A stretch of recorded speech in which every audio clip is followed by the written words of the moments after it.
यो people, good morning, good evening, good afternoon. जो video देख रहे हैं सबके लिए कैसे हैं सब लोग बेटा? ओके, एक बार फिर से स्वागत है आप सबका हमारे नए लेक्चर में। गाइस आज की क्लास में हम लोग जो है वो करने वाले हैं हमारे पेपर नंबर 2 मैनेजमेंट। जिन बच्चों का पेपर नंबर 2 मैनेजमेंट है कोड 17 वाले, तो उनका एक सब्जेक्ट है जो है यूनिट नंबर 6, अपना पेपर नंबर 2 मैनेजमेंट की यूनिट नंबर 6, जिसका नाम है strategic management and marketing management. तो इसको आज की क्लास में हम लोग जो है वो करने वाले रिवाइज। टोटल मिला के अगर मैं बात करता हूं, जो अपने यूनिट नंबर 6 है, जो बुक मैंने आपको प्रोवाइड की थी, ये यूनिट नंबर 6 का बुक, तो यूनिट नंबर 6 के अंदर हमने पूरा जो कंटेंट है उसको 8 चैप्टर में डिवाइड किया था, जिसके 2 पार्ट थे। एक था आपका स्ट्रेटेजिक मैनेजमेंट का और एक था आपका मार्केटिंग मैनेजमेंट का। आज के लेक्चर में हम लोग जो है वो पूरा का पूरा स्ट्रेटेजिक मैनेजमेंट, जिसके 4 चैप्टर है, उसको हम रिवाइज करने वाले हैं। तो पहले तो ये है कि अपनी जो बुक है स्ट्रेटेजिक मैनेजमेंट और मार्केटिंग मैनेजमेंट वाली, इसके अंदर टोटल मिला के यूनिट 6 का पार्ट 1 में 4 चैप्टर आते हैं आपके एसएम के, और अगले 4 हैं किसके? मार्केटिंग के। तो मार्केटिंग वाले की सेपरेट वीडियो हम बनाएंगे। अभी के लिए हम जो है वो स्टार्ट करेंगे किसको? स्ट्रेटेजिक मैनेजमेंट को। तो एसएम के टोटल मिला के 4 चैप्टर, जिसका नाम है, फर्स्ट चैप्टर था आपका स्ट्रेटेजिक मैनेजमेंट क्या है, इसके अंदर आपका पूरा का पूरा उसका कैरेक्टरिस्टिक, स्कोप जो है वो सब आ जाएगा। फिर है स्ट्रेटेजिक एनालिसिस, जिसके अंदर बेसिकली आपका जो है इंटरनल एनवायरनमेंट, एक्सटर्नल एनवायरनमेंट, ठीक है, और वैल्यू चेन अप्रोच, ये सब आ जाएगा। फिर है स्ट्रेटेजिक फॉर्मुलेशन, जिसके अंदर पूरा का पूरा प्रोसेस आएगा। स्ट्रेटेजिक इंटेंट, ये सब, विजन, मिशन, ऑब्जेक्टिव, ये सब आएगा। और फिर है स्ट्रेटेजी का इंप्लीमेंटेशन, इसमें मैकेंजी का 7S फ्रेमवर्क जो है वो भी आएगा। तो टोटल मिला के अगर हम बात करते हैं तो ये 4 चैप्टर अपने को आज की क्लास के अंदर जो है वो क्या करने हैं? रिवाइज करने हैं। काफी सारा टाइम हमने जो है स्ट्रेटेजिक मैनेजमेंट के ऊपर लगाया था, लेकिन हम इस पूरे टॉपिक को आज की क्लास में कर देंगे रिवाइज। ओके जी सर। लेक्चर को स्टार्ट करने से पहले एक इंफॉर्मेशन आपको प्रोवाइड करवा देता हूं। अगर आप लोग भी अपकमिंग दिसंबर के अंदर एंटी नेट का पेपर होना है दिसंबर 2022 में, अगर आप उसकी तैयारी कर रहे हैं तो मैं आपको बताना चाहूंगा, उसके लिए हम लोग ऑनलाइन बैच प्रोवाइड करवाते हैं। हमारे ऑनलाइन बैच के अंदर आपको मिलेगा पेपर नंबर 1 जो जनरल पेपर है, प्लस में पेपर नंबर 2 जो आपका कोड 17 जिन बच्चों का है तो उनके लिए, और प्लस में हम कॉमर्स की तैयारी करवाते हैं। तो कोड 17 वाले बच्चों को जो है वो हम लोग पूरा का पूरा कंटेंट प्रोवाइड करवाते हैं। जैसे 10 सब्जेक्ट है तो एक एक करके 10 सब्जेक्ट की किताबें आपके घर पे आएंगी, ठीक है ना। तो 10 किताबें पेपर 1 की, 10 किताबें पेपर नंबर 2 की, ये सब आपके एड्रेस पे आएगा। प्लस में आपको मिलेगा सारा का सारा वीडियो लेक्चर, हर एक यूनिट के चैप्टर वाइज वीडियो लेक्चर बने हुए, वो सब मिलेगा। प्लस में मिलेगा आपको रिवीजन करने के लिए रिवीजन की वीडियो लाइक दिस, जैसे ये रिवीजन वीडियो है उसी तरीके से सारी की सारी रिवीजन वीडियो भी आपको मिलेंगी। तो अगर आप इंटरेस्टेड है, नीचे नंबर दिया हुआ है, इसके ऊपर कॉल करके व्हाट्सएप करके आप इंक्वायरी कर सकते हैं। बाकी बहुत सारे लेक्चर डेमो के तौर पर हमने यूट्यूब पर डाले भी हुए, तो आप उनको देख के भी अंदाजा लगा सकते हैं किस तरीके से हम तैयारी करवाते हैं।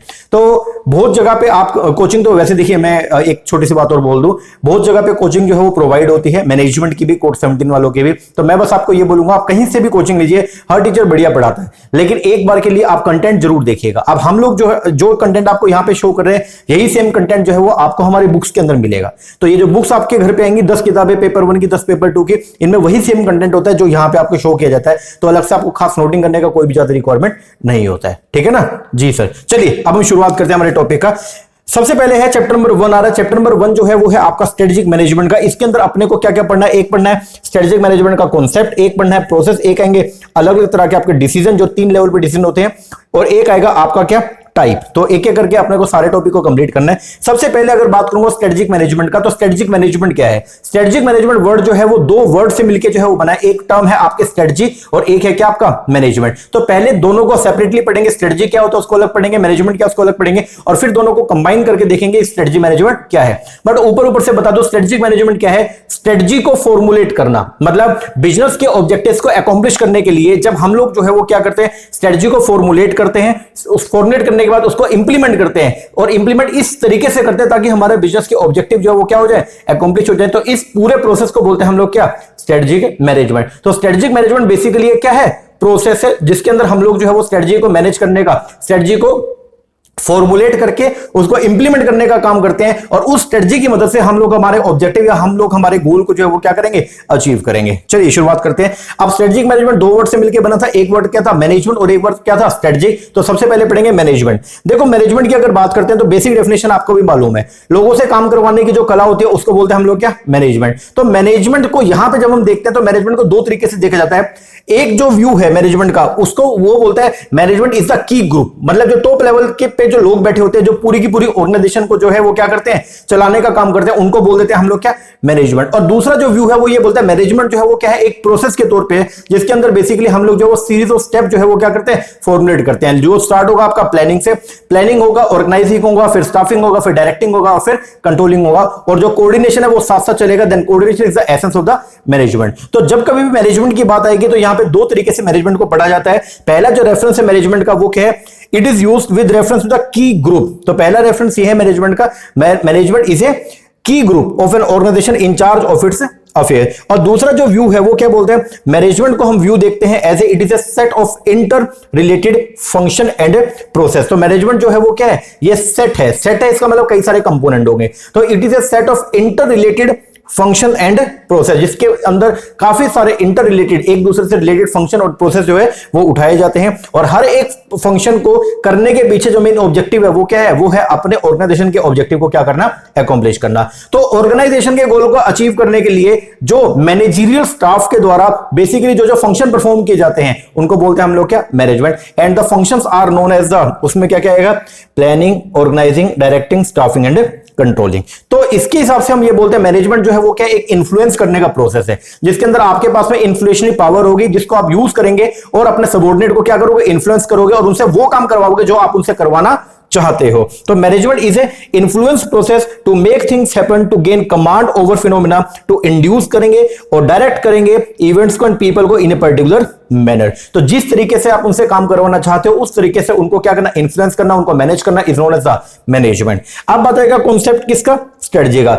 अगर बात करता हूं स्ट्रेटजी का, तो स्ट्रेटजी जो वर्ड है उसको हिंदी में बोलते हैं हम लोग क्या, रणनीति। मतलब युद्ध के अंदर युद्ध को जीतने के लिए जो नीति अपनाई जाती है उसको बोलते हैं हम लोग क्या, रणनीति या फिर कार्य करने की नीति। तो बेसिकली रणनीति क्या है, युद्ध को जीतने के लिए जो स्ट्रेटजी आपने फॉर्मुलेट किया, युद्ध को जीतने के लिए जो एक्शंस आप लोग पहले डिसाइडेड करते हो उनको बोलते हो आप लोग क्या, स्ट्रेटजी। तो टिपिकली डिक्शनरी मीनिंग जो है ना स्ट्रेटजी का वो क्या, is something that has to be do with war, जिसका लेना देना किससे, वॉर से। And the way to win over enemy, किस तरीके से जो है अपनी एनिमी बोले तो अपने दुश्मन के ऊपर विजय प्राप्त की जाए, तो वो हम करते हैं कैसे, with the help of the strategy. Okay, तो जब आप स्ट्रेटजी को पढ़ते हो ना, तो स्ट्रेटजी तो आपने देख लिया भाई, दुश्मन के ऊपर विजय प्राप्त करनी है, वो कैसे करेंगे, वो करेंगे with the help of the strategy. But strategy को जब पढ़ते हैं तो वहां पे एक टर्म और आ जाते हैं जिसको बोलते हैं हम लोग क्या, पॉलिसी। तो दो वर्ड है, एक है स्ट्रेटजी और एक पॉलिसी, जो दोनों इंटर रिलेटेड है लेकिन दोनों के अंदर डिफरेंस है। जब कभी भी हम पॉलिसी की बात करेंगे तो पॉलिसी जो है वो बताएगी ओनली, सुनना, पॉलिसी एक थॉट प्रोसेस है। कोई काम करना है उसके लिए पहले से डिसाइड करते हैं भाई इस तरीके से हम ये काम को जो है वो क्या करेंगे। मान लो कोई काम करना है, एग्जांपल के तौर पे आपको जो अपनी सेल्स को क्या करना है, बढ़ाना है, ठीक है। तो सेल्स को बढ़ाने के लिए आप लोग पॉलिसी बनाते हो, ठीक है। लेकिन एक्चुअल में कैसे सेल को बढ़ाया जाएगा, तो जो रियल के अंदर जो पर्टिकुलर सिचुएशन में जो रियल फिनोमेना होता है ना, उसको बोलते हैं हम लोग क्या, स्ट्रेटजी। तो पॉलिसी को फॉलो कैसे करना है वो कौन बताएगी, वो बताएगी जी आपकी स्ट्रेटजी। तो यहां पे क्या है, policy and strategy are quite interrelated. ये दोनों टर्म जो है एक दूसरे से इंटर रिलेटेड है। असर्शन रीजनिंग के अंदर क्वेश्चन आ सकता है कि पॉलिसी और जो आपकी स्ट्रेटजी दोनों में क्या रिलेशन है। तो आप ये बात सुनिएगा, बोलते हैं पॉलिसी और स्ट्रेटजी एक दूसरे से जो है वो क्या है, इंटर रिलेटेड है। बट इंटरेस्टिंग थिंग जो है इनके बीच में वो क्या है, they differ. Where a policy is a thought process, जहां एक पॉलिसी जो है वो क्या, एक थॉट प्रोसेस है। दूसरा इसमें बात कहती है व्हाट शुड बी डन, क्या होना चाहिए एक पर्टिकुलर सिचुएशन में। जबकि अगर बात करेंगे हम किसका, स्ट्रेटजी का, तो स्ट्रेटजी ये बताएगी, ये रियल एक्शन के ऊपर काम करती है कि जो एक्चुअल में करना है, क्या करना चाहिए, दिस इज द पॉलिसी। और रियल में क्या करेंगे अपने ऑब्जेक्टिव अकॉम्प्लिश करने के लिए, वो होती है आपकी क्या, स्ट्रेटजी। तो strategy talk about how the policy would be follow. Strategy ये बताएगी किस तरीके से पॉलिसी को क्या करना है, फॉलो करना है, ठीक है। तो स्ट्रेटजी जो है वो क्या होती है, रणनीति। बेसिकली अपने एनिमीज के ऊपर कैसे विजय प्राप्त करनी है उसको वहां पे एक टर्म यूज करते हैं जिसको बोलते हैं हम लोग क्या, स्ट्रेटजी, ठीक है जी। तो दोनों टर्म में डिफरेंस आई थिंक आपको क्लियर हो गया होगा, पॉलिसी में और स्ट्रेटजी में। अब strategy seek to relate the goal of the organisation. Strategy इस तरीके से होनी चाहिए, ऑर्गेनाइजेशन के स्ट्रेटजी की बात कर रहे हैं।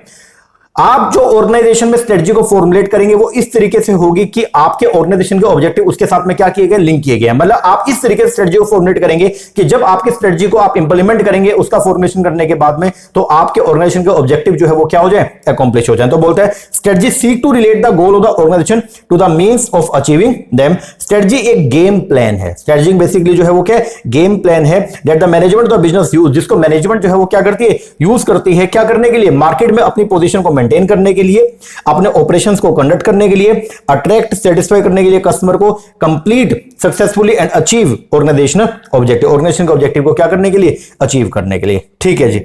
अब बात आगे आती है, स्ट्रेटजी जो है वो क्या, एक लॉन्ग रन ब्लूप्रिंट होता है किसका, ऑर्गेनाइजेशन कैसे आगे काम करेगी, किस दिशा में ऑर्गेनाइजेशन काम करेगी, ऑर्गेनाइजेशन की फ्यूचर में इमेज क्या बनेगी, तो उसका जो ब्लूप्रिंट है वो कौन बताएगा आपको, स्ट्रेटजी बताता है। ठीक है जी। अब आएगा स्ट्रेटजी कितने लेवल पे होती है, तो स्ट्रेटजी बेसिकली 3 लेवल पे होती है। एक होती है आपकी कॉर्पोरेट लेवल, एक है डिवीजन लेवल और एक है कौन सा, function level. Corporate level strategy जो है वो फॉर्मुलेट की जाती है किसके द्वारा, टॉप मैनेजमेंट के द्वारा। ये जो स्ट्रेटजी होती है इसमें क्या क्या आएगा, इसके अंदर हम लोग प्लान बनाते हैं किसके लिए, जैसे एक्सपेंशन का प्लान हो गया, ग्रोथ का, मतलब पूरी ऑर्गेनाइजेशन एज ए होल के लिए जो स्ट्रेटजी फॉर्मुलेट किया जाएगा, this is known as the corporate level strategy. तो इस such strategy include determination of the plan for expansion and growth, vertical and horizontal integration, diversification, take over, merger, new investment, divestment area, R&D project and so on. These corporate wide strategy need to be operationalized. अब ये जो corporate level पे आपने strategy बना दिया, अब इनको क्या करना पड़ेगा, ऑपरेशन में लेके आना पड़ेगा, रियलिटी में लेके आना पड़ेगा। तो उनको जो corporate level की strategies है उनको रियलिटी में लाने के लिए हम लोग जो है वो बनाते हैं किसको, functional and operational level strategy को। तो बोलते हैं these corporate wide strategy need to be operationalized by division and functional strategy regarding product line, production volume, quality range, prices, product promotion, market penetration, purchasing source, personal development and like. इसको आगे जो है वो detail में पढ़ेंगे। अभी के लिए बस ये बात ध्यान रखिएगा, ऑर्गेनाइजेशन के अंदर जब हम स्ट्रेटजी को फॉर्मुलेट करते हैं वो 3 लेवल पे करते हैं। एक होती है कॉर्पोरेट लेवल स्ट्रेटजी, एक है फंक्शनल लेवल, हर फंक्शन की स्ट्रेटजी, परचेज का स्ट्रेटजी अलग है, सेल का स्ट्रेटजी अलग है, एचआर का स्ट्रेटजी अलग है, प्रोडक्शन वाले का स्ट्रेटजी अलग है, लाइक दिस। और एक होती है आपकी क्या, डिवीजन स्ट्रेटजी, जो डिविजनल बेसिस पे होती है, लाइक आपके पूरे डिपार्टमेंटल वाइज बेसिस पे। तो यहां पे जो कॉर्पोरेट लेवल स्ट्रेटजी होती है वो तो कंपनी एज ए होल के लिए होती है, और उस कॉर्पोरेट लेवल स्ट्रेटजी को जो है वो क्या करने के लिए, अचीव करने के लिए, उसको इंप्लीमेंट करने के लिए हम लोग जो है वो क्या करते हैं, डिवीजन और फंक्शन लेवल स्ट्रेटजी को भी फॉर्मुलेट करते हैं। ठीक है। अब स्ट्रेटजी जो है वो 2 तरह की, एक होती है प्रोएक्टिव स्ट्रेटजी और एक होती है partly reactive strategy. Proactive strategy का मतलब क्या, फ्यूचर कोर्स ऑफ एक्शन के लिए पहले से स्ट्रेटजी मेंटेन करके चलना, is known as the proactive. पहले से क्या हो गए, एक्टिव हो गए। तो मतलब proactive actions on the part of manager to improve the company market position and financial performance. और एक होती है रिएक्टिव, अगर मान लीजिए आप एनवायरनमेंट को ढंग से एनालाइज नहीं कर पाए थे और कुछ चीजें आपने स्किप कर दी थी या आपके पकड़ में नहीं आई थी और वो चीजें एनवायरनमेंट में अगर हैपन हो गई, तो उससे आप अपने आप को कैसे बचाएंगे, उसके लिए होती है कौन सा, रिएक्टिव स्ट्रेटजी। दैट मींस कि कोई चीज घटना घटित हो गई है, उसके बाद उस घटना को कैसे ओवरकम किया जाएगा, उसके लिए जो स्ट्रेटजी मेंटेन की जाती है उसको बोलते हैं रिएक्टिव। मतलब हम अपना रिएक्शन देंगे चीज के होने के बाद में। और प्रोएक्टिव मतलब कि चीज के होने, कोई भी इवेंट को होने से पहले ही स्ट्रेटजी फॉर्मुलेट कर लेना, is known as the proactive. तो प्रोएक्टिव रिएक्टिव का मैंने एग्जांपल भी क्लासरूम के अंदर आपको दिया था कि टीचर अगर अपने को मारने वाली है, मान लो आपको पता ही नहीं है, अभी कुछ नहीं पता कि टीचर आपको धरने वाली है, या फिर घर वाले ना तुमको, घर वालों को तुम्हारी कोई बात पता चली कि तुम्हारे मार्क्स जो है वो स्कूल के अंदर जो है वो 10 में से 0 आए, और तुमने घर पे बताया नहीं, तो घर वालों को पता चल गया कहीं से, अब घर वाले तुमको पीटने वाले हैं और तुम्हें ये बात पता नहीं है, तुम गए, घर वाले बोले इधर आओ बेटा, और तुम चले गए और तुम्हें धर दिया, दैट इज। उसके बाद आपका रिएक्शन क्या होगा, अब आप अपने आप को बचाओगे थोड़ा सा और साथ में क्या करोगे, अब रोना धोना शुरू कर दोगे। This is the reactive. Event happen हो गया, थपेड़ा तुम्हारे मुंह पे लग चुका है, उसके बाद में आपने जो रिएक्शन दिया, this is not the reactive strategy. और प्रोएक्टिव, तुम्हें पहले से पता था घर वाले तुम्हें पीटने वाले हैं क्योंकि उनको तुम्हारे नंबर पता चल चुके थे, अब आप पहले से बहाना बूना बना के जा रहे हो, पहले से आप तैयारी करके जा रहे हो, मुंह पे ऐसे हाथ रख के जा रहे हो, दिस इज द प्रोएक्टिव, मतलब आप पहले से एक्टिव होके गए हो। ठीक है ना। आइए अब बोलता है, आइएगा, बोलता है in other words company use करती है both proactive and reactive strategy को क्या करने के लिए, कोप अप करने के लिए अनसर्टेन बिजनेस एनवायरनमेंट। तो बिजनेस एनवायरनमेंट जो कि क्या है, अनसर्टेन और कॉम्प्लेक्स है, उसको कोप अप करना है। बिजनेस एनवायरनमेंट के अंदर जो फैक्टर्स जो है होते हैं या जो एलिमेंट्स हैं उनको कोप अप करने के लिए हम लोग जो है वो यूज करते हैं किसको, प्रोएक्टिव और रिएक्टिव स्ट्रेटजी को। प्रोएक्टिव स्ट्रेटजी क्या होती है, प्लान स्ट्रेटजी होती है, क्योंकि इनके लिए पहले से हमने प्लानिंग कर रखी होती है, जबकि रिएक्टिव स्ट्रेटजी जो है वो कैसी होती है, अडेप्टिव होती है। ये अडेप्टिव का मतलब ये हो गया हम इसको बाद में क्या करते हैं, अडेप्ट करते हैं। ठीक है जी। तो यहां पे अगर हम बात करेंगे स्ट्रेटजी का, स्ट्रेटजी 2 तरीके से, एक है प्रोएक्टिव, एक है कौन सा, रिएक्टिव। और प्रोएक्टिव स्ट्रेटजी को बोलते हैं हम लोग क्या, प्लान, उसके लिए प्लानिंग पहले से कर रखी थी, और रिएक्टिव स्ट्रेटजी जो है उसके लिए प्लानिंग पहले से कर नहीं रखी थी, उसको बल्कि बाद में हमने क्या किया, अडेप्ट किया, तो उसको बोलते हैं अडेप्टिव स्ट्रेटजी। आइएगा जी आगे, इसके बाद स्ट्रेटेजिक मैनेजमेंट। अब बताइए क्या है, हमको पता चल गया मैनेजमेंट क्या होता है, हमको पता चल गया स्ट्रेटजी क्या है। अब दोनों को मिला देंगे तो बन जाएगा स्ट्रेटेजिक मैनेजमेंट। बोले तो स्ट्रेटेजिक मैनेजमेंट जो है वो क्या है, उसको डिफाइन करते हैं, it is a set of decision. Strategic management में हम लोग जो है वो क्या करते हैं, डिसीजन मेकिंग करते हैं, और स्ट्रेटेजिक मैनेजमेंट में हम लोग एक्शन उठाते हैं। क्या करने के लिए, फॉर्मुलेट करने के लिए और इंप्लीमेंट करने के लिए। किसको, स्ट्रेटजी को। तो स्ट्रेटजीज को फॉर्मुलेट करने के लिए और स्ट्रेटजीज को इंप्लीमेंट करने के लिए हमारे द्वारा जो एक्शन उठाया गया, this is known as the strategy management. दोबारा देखते हैं क्या बोलते हैं, स्ट्रेटजिक मैनेजमेंट को डिफाइन करते हैं, इट इज ए सेट, ये सेट ऑफ डिसीजन है, मतलब कई सारे डिसीजन इसमें लिए जाते हैं स्ट्रेटजिक मैनेजमेंट में, और एक्शंस उठाए जाते हैं क्या करने के लिए, फॉर्मुलेट करने के लिए और इंप्लीमेंट करने के लिए स्ट्रेटजी को, जिनको डिजाइन किया गया क्या करने के लिए, अचीव करने के लिए ऑब्जेक्टिव ऑफ एन ऑर्गेनाइजेशन। तो ऑर्गेनाइजेशन के ऑब्जेक्टिव को अकॉम्प्लिश करने के लिए एक ऑर्गेनाइजेशन के द्वारा जो स्टेप्स उठाए जाते हैं, स्ट्रेटजी को फॉर्मुलेट किया जाता है, उसको इंप्लीमेंट किया जाता है, उसको बोलते हैं आप लोग क्या, स्ट्रेटजिक मैनेजमेंट। ठीक है जी, अब आगे आइएगा। अब इसके लिए जो है वो कुछ बताया यहां पे, वेरियस जो डेफिनेशन थी उसके जो है कुछ एस्पेक्ट निकल के है। तो सबसे पहले क्या बोलते हैं, कंटिन्यूअसली रिलेटिंग करते हैं ऑर्गेनाइजेशन को एनवायरनमेंट में। स्ट्रेटजिक मैनेजमेंट के अंदर हम लोग जो है वो क्या करते हैं, एनवायरनमेंट और ऑर्गेनाइजेशन दोनों को आपस में रिलेट करने का काम किया जाता है। मतलब एनवायरनमेंट के अंदर जो आपके अपॉर्चुनिटी और थ्रेट है, उनको जो है वो ऑर्गेनाइजेशन की जो स्ट्रेंथ और वीकनेस है उसके साथ मैचिंग करने का काम किया जाता है। सेकंड, हम यहाँ पे फॉर्मुलेट करते हैं suitable strategy to maintain its relationship. हम यहाँ पे इंप्लीमेंटेशन भी करते हैं स्ट्रेटजी का, और एंश्योर करते हैं कि स्ट्रेटजी जो हमने इंप्लीमेंट किया, क्या वो प्रॉपर्ली जो है वो वर्क भी कर रही है या नहीं। मतलब हम यहां पे स्ट्रेटेजिक कंट्रोल का काम भी करते हैं। किसका, स्ट्रेटेजिक कंट्रोल का काम भी किया जाता है। ठीक है, नेचर क्या स्ट्रेटेजिक मैनेजमेंट का, सबसे पहला स्ट्रेटेजिक मैनेजमेंट एक प्रोसेस है, बिल्कुल सही बात है, प्रोसेस है तो उसके अंदर कुछ स्टेप उठाते हैं हम लोग। यहां पे जो है वो स्ट्रेटजी को सबसे पहले फॉर्मुलेट करते हैं। स्ट्रेटजी का फॉर्मुलेशन करने से पहले हम एनवायरनमेंट का एनालिसिस करते हैं, हम यहाँ पे ऑर्गेनाइजेशन का एनालिसिस करते हैं, हम यहाँ पे अपने जो रिसोर्स है उनको एनालाइज करते हैं, फिर स्ट्रेटजी को फॉर्मुलेट करते हैं और फिर स्ट्रेटजी को इंप्लीमेंट करते हैं। तो कई सारे स्टेप उठाए जाते हैं, इसलिए बोलते हैं स्ट्रेटजिक मैनेजमेंट एक प्रोसेस है। सेकंड, ये टॉप लेवल मैनेजमेंट का जो है वो क्या है, फंक्शन है। दो स्ट्रेटजी होती है, एक होता है स्ट्रेटजिक मैनेजमेंट और एक होता है operational management. Day to day affairs कैसे काम करना है उसके लिए आता है आपका ऑपरेशनल मैनेजमेंट, और पूरे साल कंपनी किस तरीके से काम करेगी उसके लिए हम लोग यूज करते हैं क्या, मतलब पूरे साल के लिए कंपनी एज ए होल के लिए जो स्ट्रेटजी बनाई जाती है उसको बोलते हैं स्ट्रेटजिक मैनेजमेंट। ये एक जनरल मैनेजमेंट अप्रोच है, इसके अंदर हम लोग जो है वो डिसीजन लेते हैं ओवरऑल बेटरमेंट के लिए। ठीक है ना, तो ये जनरल मैनेजमेंट अप्रोच है। स्ट्रेटजिक मैनेजमेंट के अंदर डिसीजन लिया जाएगा किस तरीके से कंपनी के ऑपरेशन को और भी आप बेटर कर सकते हैं। Relating organisation to the environment, बिल्कुल सही बात है। लॉन्ग टर्म इश्यूज होते हैं, बिल्कुल जो स्ट्रेटजिक मैनेजमेंट है वो जनरली लॉन्ग टर्म इश्यूज के अंदर जो है वो क्या करती है, डील करती है। ये फ्लेक्सिबल भी होती है, हम एनवायरनमेंट को पहले रीड आउट करते हैं और उसके बेस पर जो है वो स्ट्रेटजी को बनाते हैं, और इस तरीके से स्ट्रेटजी बनाएंगे कल को अगर एनवायरमेंटल फैक्टर्स में कुछ चेंज हुआ तो हम अपनी स्ट्रेटजी को भी चेंज कर पाए। और इनोवेशन, स्ट्रेटजिक मैनेजमेंट के अंदर जो है वो नई नई चीजें जो है, नए नए तरीके काम करने के अपने सामने आते रहते हैं, तो ये इनोवेटिव नेचर की होती है। अब स्ट्रेटजिक मैनेजमेंट में क्या क्या आता है, स्ट्रेटजिक मैनेजमेंट सबसे पहले हम एस्टेब्लिश करते हैं स्ट्रेटजिक इंटेंट को। स्ट्रेटजिक इंटेंट का मतलब है जिसके लिए ऑर्गेनाइजेशन को डेवलप किया गया। कोई भी ऑर्गेनाइजेशन को डेवलप जब हम करते हैं, उसको जब हम लोग जो है वो बनाते हैं ऑर्गेनाइजेशन को, तो उसके लिए हम लोग जो है अपने कुछ गोल को सेट करते हैं। ठीक है, तो हमारा कुछ विजन होगा, हमारे कुछ मिशन होंगे, हमारे कुछ ऑब्जेक्टिव होंगे, जिनको पूरा करने के लिए हम लोग जो है वो क्या करते हैं, ऑर्गेनाइजेशन को सेटअप करते हैं। उसको बोलते हैं इंटेंट। क्या बोलते हैं, इंटेंट। तो स्ट्रेटजिक इंटेंट जो है वो क्या, desired leadership position and establish the criteria for organisation will use to chart its progress. इसके अंदर बेसिकली क्या क्या आता है, vision, mission, goal, objective etcetera. Strategic management में ही हम लोग स्ट्रेटजी को फॉर्मुलेट भी करते हैं, बिल्कुल सही बात है। इसके अंदर हम लोग जो है वो एक पर्टिकुलर ऑब्जेक्टिव को अकॉम्प्लिश करने के लिए जो है वो हम लोग एप्रोप्रिएट स्ट्रेटजी को फॉर्मुलेट करते हैं। फिर स्ट्रेटजी को बनाने के बाद में हम लोग जो है क्या करते हैं, इंप्लीमेंट भी करते हैं। आपने एक किसी पर्टिकुलर सिचुएशन को कोप अप करने के लिए कई सारी स्ट्रेटजी बनाते हो, अलग अलग जो आपके पास स्ट्रेटजिक अल्टरनेटिव है उनमें से बेस्ट स्ट्रेटजी को आप लोग जो है वो क्या करते हो, सिलेक्ट करते हो, और फिर इसको इंप्लीमेंट करने का भी काम किया जाता है। स्ट्रेटजिक इंप्लीमेंट के अंदर हम लोग क्या करते हैं, स्ट्रेटजी को एक्शन के अंदर पुट ऑन करते हैं। इसके अंदर बेसिकली हम लोग जो है एक्शन प्लान बनाते हैं स्ट्रेटजी को इंप्लीमेंट करने के लिए, ट्रांसलेट करते हैं general objective into specific objective, resource allocation करते हैं, complete the required procedure to implement the strategy, project implementation etcetera, और फिर लास्ट में आएगा स्ट्रेटजिक कंट्रोल। सिर्फ स्ट्रेटजी को इंप्लीमेंट करने से काम नहीं चलता, बल्कि उसको अपने को जो है टाइम पे ये भी देखना होता है कि क्या वो प्रॉपर्ली इंप्लीमेंट हुई भी है या नहीं, उसके लिए किया जाता है स्ट्रेटजिक कंट्रोल। इसके अंदर हम लोग इवैल्यूएट करते हैं और मॉनिटर करते रहते हैं कि जो एक्शन प्लान हमने उठाए थे वो प्रॉपर्ली वर्क कर भी रहे हैं या नहीं कर रहे हैं, या जो स्ट्रेटजी हमने बनाई थी वो प्रॉपर्ली काम कर भी रही है या नहीं कर रही है। तो ये सब जो है वो आता है स्कोप के अंदर, किसके, स्ट्रेटेजिक मैनेजमेंट में।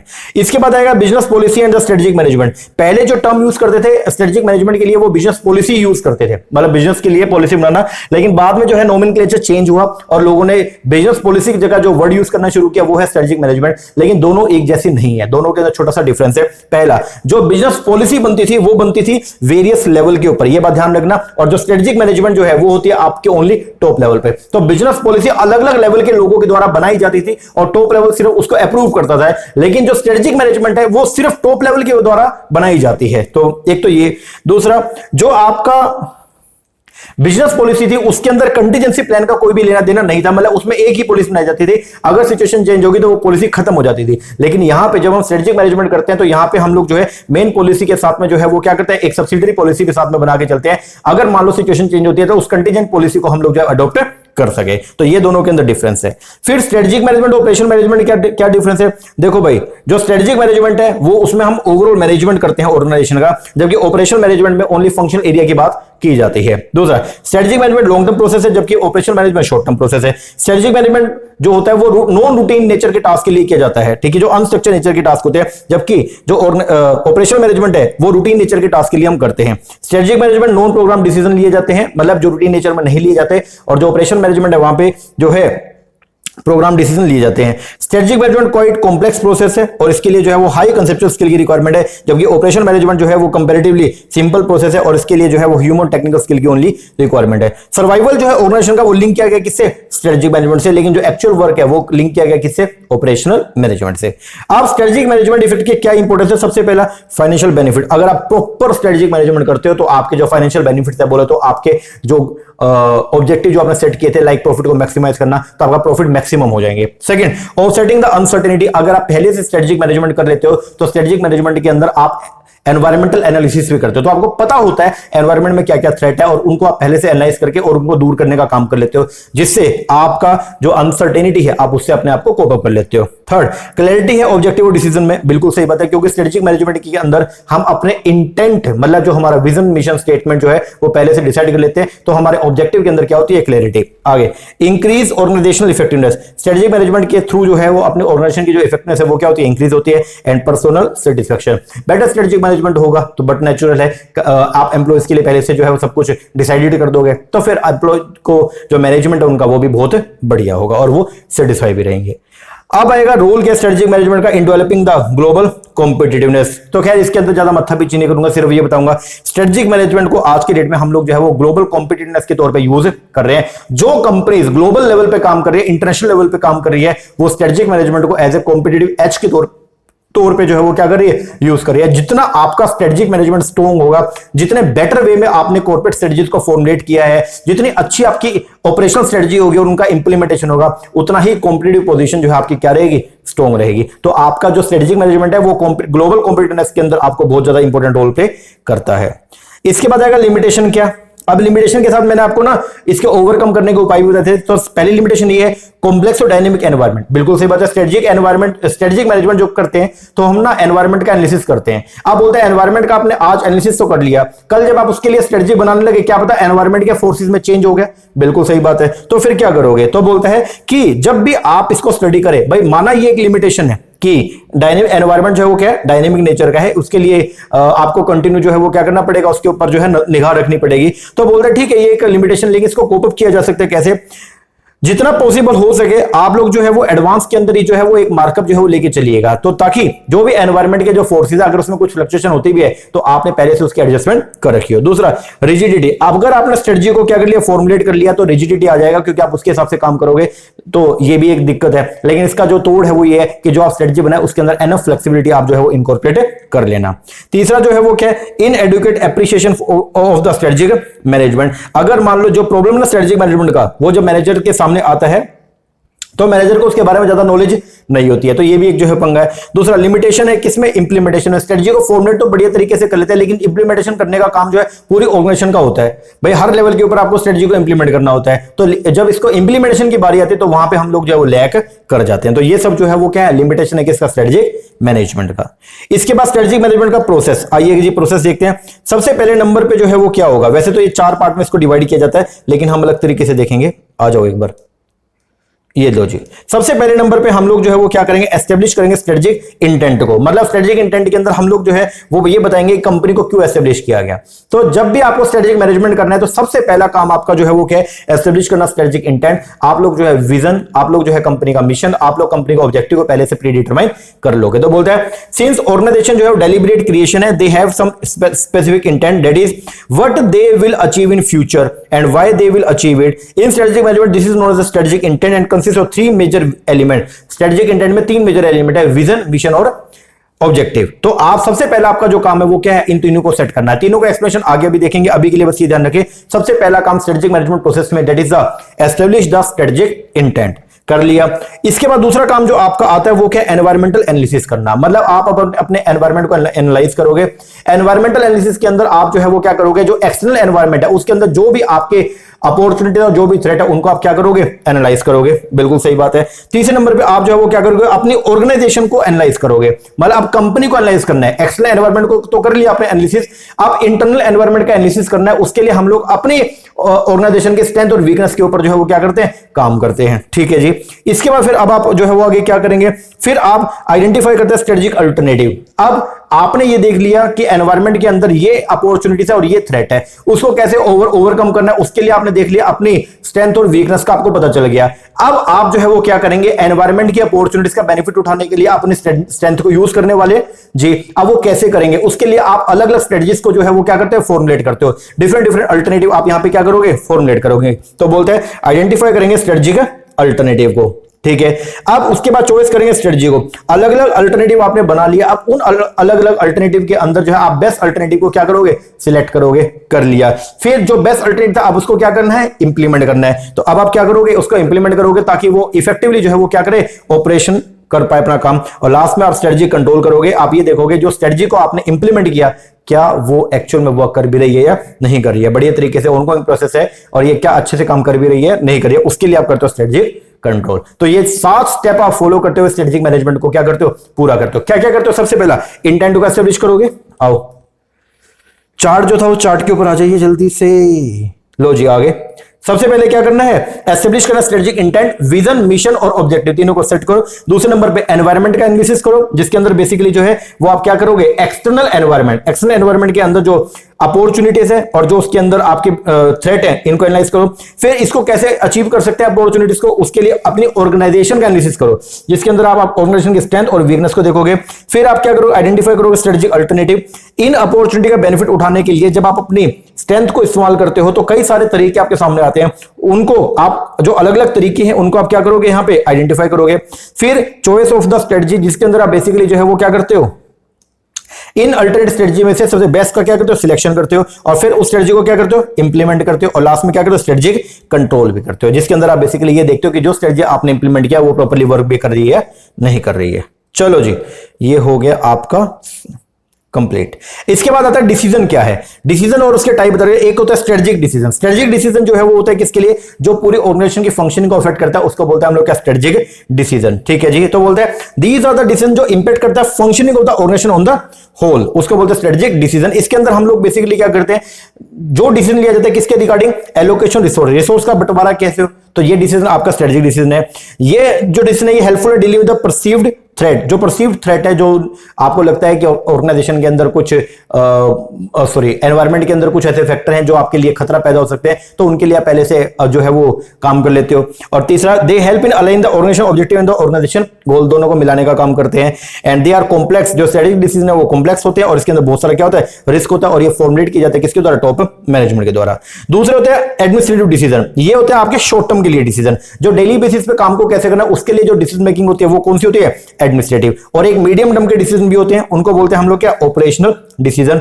Operational decision, these are the production related decision data taken in accordance with the production, जो प्रोडक्शन के हिसाब से किए जाते हैं और ये हेल्पफुल होता है किसके लिए, फैक्ट्री की ग्रोथ के लिए, और ये मीडियम पीरियड बेस्ड डिसीजन होते हैं। इसके बाद आएगा स्ट्रेटजिक इंटेंट। स्ट्रेटजिक इंटेंट की बात करेंगे तो उसके अंदर देखिए क्या क्या आता है। स्ट्रेटजिक इंटेंट में सबसे बड़े लेवल पे होती है जो आपका विजन, इसके बाद आएगा मिशन, फिर आएगा बिजनेस डेफिनेशन, फिर आएगा बिजनेस मॉडल और फिर आएगा गोल एंड ऑब्जेक्टिव। बात करेंगे सबसे पहले विजन का। विजन जो है वो क्या है, एक ब्लूप्रिंट है। वैसे तीनों को, विजन, मिशन और ऑब्जेक्टिव को आगे डिफाइन भी किया गया, लेकिन ऊपर से एक बार देख लीजिए। विजन की अगर बात करें तो विजन आपको एक ब्लू प्रिंट प्रोवाइड करेगा, किसके लिए, कंपनी की फ्यूचर पोजीशन के लिए। ये डिस्क्राइब करेगा where the organisation want to land, मतलब आप अपनी ऑर्गेनाइजेशन को कहां पे लेके जाना चाहते हो, तो उसको जो है डिफाइन करेगा कौन, विजन बताएगा। दूसरे नंबर पे आएगा जी आपका मिशन। मिशन जो है वो होता है बेसिकली बताएगा कि फर्म क्यों बनाई, मतलब आपने एक ऑर्गेनाइजेशन को क्यों एस्टेब्लिश किया, वो बताएगा आपका मिशन। मतलब आपकी ऑर्गेनाइजेशन क्या है, करंट ऑर्गेनाइजेशन को डिफाइन जो करता है उसको बोलते हैं हम लोग क्या, मिशन। बिजनेस डेफिनेशन जो है वो क्या बोलते हैं, ये बताती है कि business undertaken by the firm, firm के द्वारा जो काम किया जाता है उसको बोलते हैं हम लोग क्या, बिजनेस डेफिनेशन। बिजनेस मॉडल जो है वो क्या होता है बेसिकली, इसके अंदर आएगा strategy for the effective operation of the business, किस तरीके से आप अपने बिजनेस को इफेक्टिवली क्या करेंगे, ऑपरेट करेंगे, वो आएगा आपके बिजनेस मॉडल में। और लास्ट आएगा गोल एंड ऑब्जेक्टिव। ये गोल जो है वो क्या होते हैं, एंड रिजल्ट होता है that the organisation attempt to achieve. On the other end objective जो है वो क्या होते हैं, टाइम बेस्ड होते हैं, ठीक है, टाइम बेस्ड मेजरेबल टारगेट होते हैं, एंड जो हेल्प करते हैं अपने गोल को क्या करने में, अचीव करने में। तो ये सब आपके जो स्ट्रेटेजिक इंटेंट है। अब सबसे पहले नंबर पे जो आता है वो क्या है जी, आपका विजन स्टेटमेंट। विजन क्या है, स्ट्रेटेजिक विजन डेलिनेट करता है ऑर्गेनाइजेशन एस्पिरेशन को फॉर द बिजनेस के लिए, और ये पूरी ऑर्गेनाइजेशन का एक पैनोरामिक व्यू जो है वो आपको प्रोवाइड करता है, और ये बताता है कि where we are to go, अपने को कहां पहुंचना है, एंड में आप अपने आप को कहां देखना चाहते हैं, वो बताता कौन है आपको, विजन। तो विजन बेसिकली आपको बताएगा कि एक रोड मैप बताएगा कंपनी के फ्यूचर के बारे में। ये प्रोवाइड करेगा specific about technology and customer focus, geographic and the product market to be pursued, the capability it plan to develop and the kind of company that management is trying to create, मतलब किस तरीके की company आप बनाना चाहते हो, तो वो सब बताएंगे कहां पे, आपके विजन में। अब इसके एलिमेंट जो है वो 3 एलिमेंट है। पहला, come up with the mission statement that define करता है business the company are presently in and convey करता है who we are and where we are now, using the mission statement as basis for deciding the long term course making where we are going, और communicate करके strategic vision को ये क्या, clear exciting terms के अंदर that arose organization wide commitment. तो ये सब चीजें जो है ये क्या करता है, पूरी करता है। तो बेसिकली आप अपने आप को कहां देखना चाहते हो फ्यूचर के अंदर, वो बताएगा कौन, आपका विजन स्टेटमेंट। इसके बाद आएगा मिशन। मिशन बेसिकली ये बताएगा व्हाट बिजनेस आर वी इन, हम किस बिजनेस के अंदर हैं और हम क्या करते हैं, ये बताएगा कंपनी का मिशन। अब कंपनी का मिशन जो है वो क्या बताएगा, why should organisation have a mission, mission क्यों होना चाहिए, पहला यूनैनिमिटी ऑफ द पर्पस के लिए, मतलब ये है अगर मिशन है, सबको पता है कि हम क्या कर रहे हैं, ठीक है ना, और हमने क्या करना है, व्हाट वी आर डूइंग, तो ये सब अगर पहले से सबको पता होगा तो फिर क्या होगा, सबके जो एक्शंस है उनमें क्या मिलेगा, यूनैनिमिटी देखने को मिलेगा। दूसरा, डेवलप करने के लिए base standard for allocating the organisation resources, provide करने के लिए एक base for motivating the use, establish करने के लिए जनरल टोन और the organisation climate, to serve as a focal point, to facilitate the transition objective and goal, to specify the organisation purpose. एक company का जो मिशन है वो typically focus करता है इट्स प्रेजेंट बिजनेस पे। तो जो विजन है वो तो ये बताएगा कि आप अपने आप को फ्यूचर में कहां देखते हो, और जो मिशन है वो ये बताएगा आप किस बिजनेस के अंदर हैं। तो करंट आपका जो बिजनेस है उसको डिफाइन जो है वो कौन करता है, आपका, वो करता है जी आपका मिशन।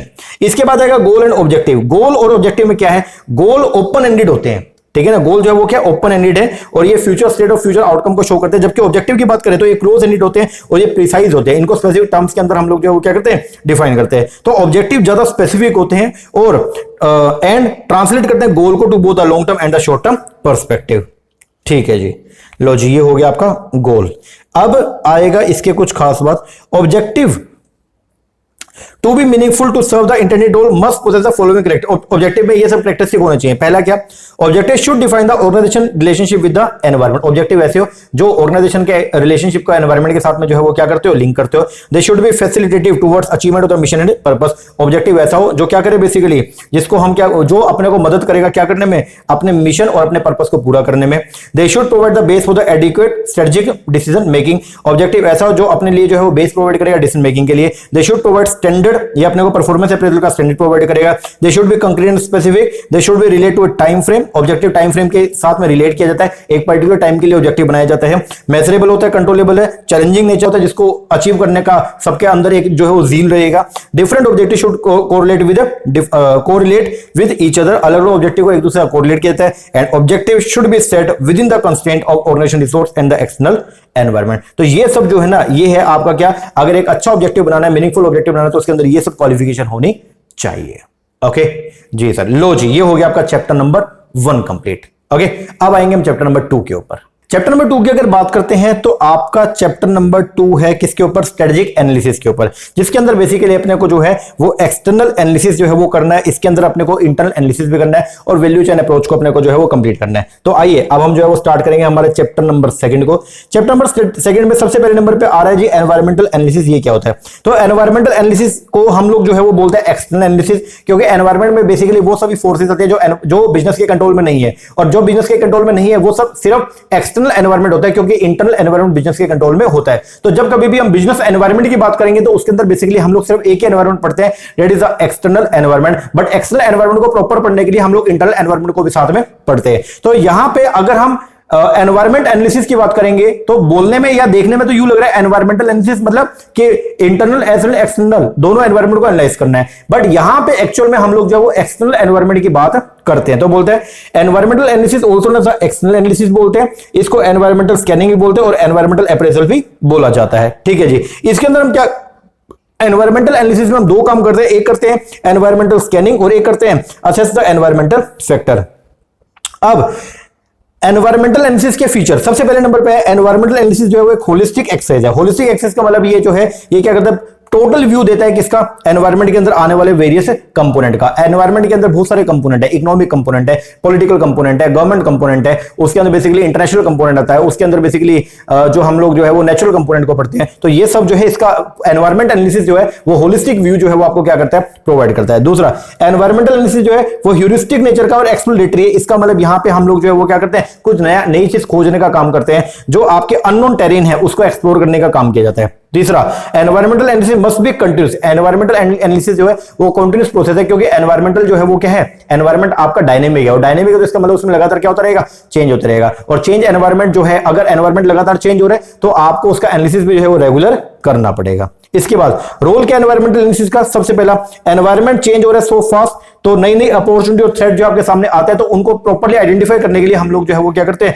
एनवायरमेंट का एनालिसिस करते हैं और एक इक्विलिब्रियम मेंटेन करते हैं। दूसरा एनवायरमेंटल एनालिसिस जो है वो अलाउ करता है स्ट्रेटजिस्ट को time to anticipate opportunity and plan to take the optimum response. मतलब एनवायरमेंट एनालिसिस की मदद से जो है जो आपका स्ट्रेटजिस्ट है उसको टाइम मिल जाता है, उसको पता होता है, क्योंकि एनवायरमेंट का एनालिसिस करके आपको ये पता है ना कि आपके पास कितने रिसोर्सेज हैं। इंटरनल एनालिसिस भी कर लिया और उसके बेस पर आप डिसाइड करते हो कि आप अपने ऑब्जेक्टिव को कैसे अकॉम्प्लिश करोगे। और एनवायरमेंटल एनालिसिस हेल्प करता है स्ट्रेटजिस्ट को कि वो नैरो करता है रेंज ऑफ अवेलेबल अल्टरनेटिव और एलिमिनेट करता है ऐसे ऑप्शन को जो क्लियरली क्या इनकंसिस्टेंट है। तो आपने किसी भी काम को करने के लिए बहुत सारे आपके पास अल्टरनेटिव अवेलेबल होते हैं, उनमें से बेस्ट को सिलेक्शन करना है, और बेस्ट का सिलेक्शन किसके बेस पर होगा, जब आप उसका एनवायरमेंटल एनालिसिस कर लेंगे। तो ये सब इसके स्कोप के अंदर ये इसके नीड है। इसके बाद आएगा जी environment analysis is undertaken 3 level पे किया जाता है। एक होता है आपका जनरल एनवायरमेंट मतलब एक्सटर्नल एनवायरमेंट, एक है इंडस्ट्री का एनालिसिस और एक होगा आपका कॉम्पिटिटिव एनालिसिस। एक एक करके पढ़ेंगे। सबसे पहले इससे पहले आ रहा है कॉन्सेप्ट ऑफ एनवायरमेंट। एनवायरमेंट के कॉन्सेप्ट की अगर बात करें तो एनवायरमेंट जो है एक ओपन सिस्टम है, ये वर्क करता है with in the context of the, मतलब ऑर्गेनाइजेशन एक ओपन सिस्टम होती है और वो एनवायरमेंट के अंदर क्या करती है, काम करती है। अब एनवायरमेंट के कुछ कैरेक्टरिस्टिक है। सबसे पहला totality of the external forces. Environment के अंदर जो फोर्सेज होती है वो सारी की सारी कौन सी आएंगी, एक्सटर्नल, क्योंकि एनवायरमेंट की डेफिनेशन ये बोलते हैं एनवायरमेंट include all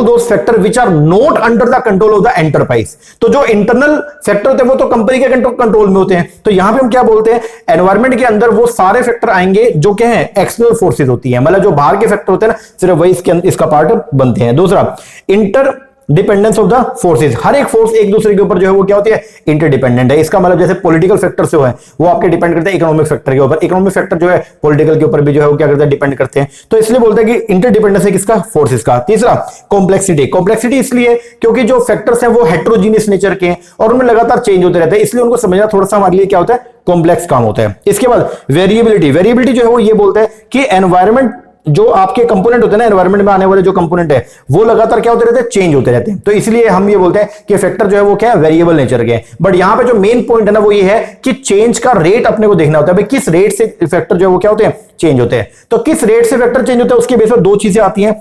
अगर मान लो फैक्टर जो है वो चेंज हो रहा है बहुत ही हाई रेट से, तो वो जो एनवायरमेंट मिलेगा, मतलब एनवायरमेंट में आने वाले फैक्टर अगर बहुत ही हाईली रेट से चेंजेस हो रहे हैं, उनमें बहुत ही फ्रीक्वेंट चेंजेस हो रहे हैं और ज्यादा रेट से चेंजेस हो रहे हैं, उसको बोलते हैं हम लोग क्या, टर्बुलेंट एनवायरमेंट। और अगर मान लो एनवायरमेंट में आने वाले फैक्टर जो है उनमें जो चेंज है वो बिल्कुल बेसिक वे में हो रहा है, बिल्कुल नॉर्मल रेट से हो रहा है, तो उसको बोलते हैं हम लोग क्या, सिंपल एनवायरमेंट। तो दो तरीके का एनवायरमेंट है, एक है आपका सिंपल एनवायरमेंट और एक है कौन सा, टर्बुलेंट। सिंपल और टर्बुलेंट एनवायरमेंट के अंदर डिफरेंस जो है वो दो चीजों पे है, एक है डिग्री ऑफ वेरिएबिलिटी और एक है डिग्री ऑफ कॉम्प्लेक्सिटी। अगर एनवायरमेंट में आने वाले फैक्टर हाईली कॉम्प्लेक्स और हाईली वेरिएबल है तो वो है आपका क्या, टर्बुलेंट एनवायरमेंट। और अगर एनवायरमेंट में आने वाले फैक्टर जो है वो क्या है, बिल्कुल कम लो कॉम्प्लेक्स है और लो ही वेरिएबल है, तो उनको बोलते हैं हम लोग क्या, सिंपल एनवायरमेंट। तो बोलते हैं सिंपल एनवायरमेंट के बारे में कुछ खास बात क्या बोलते हैं, simple environment is one which has homogeneous environmental factor.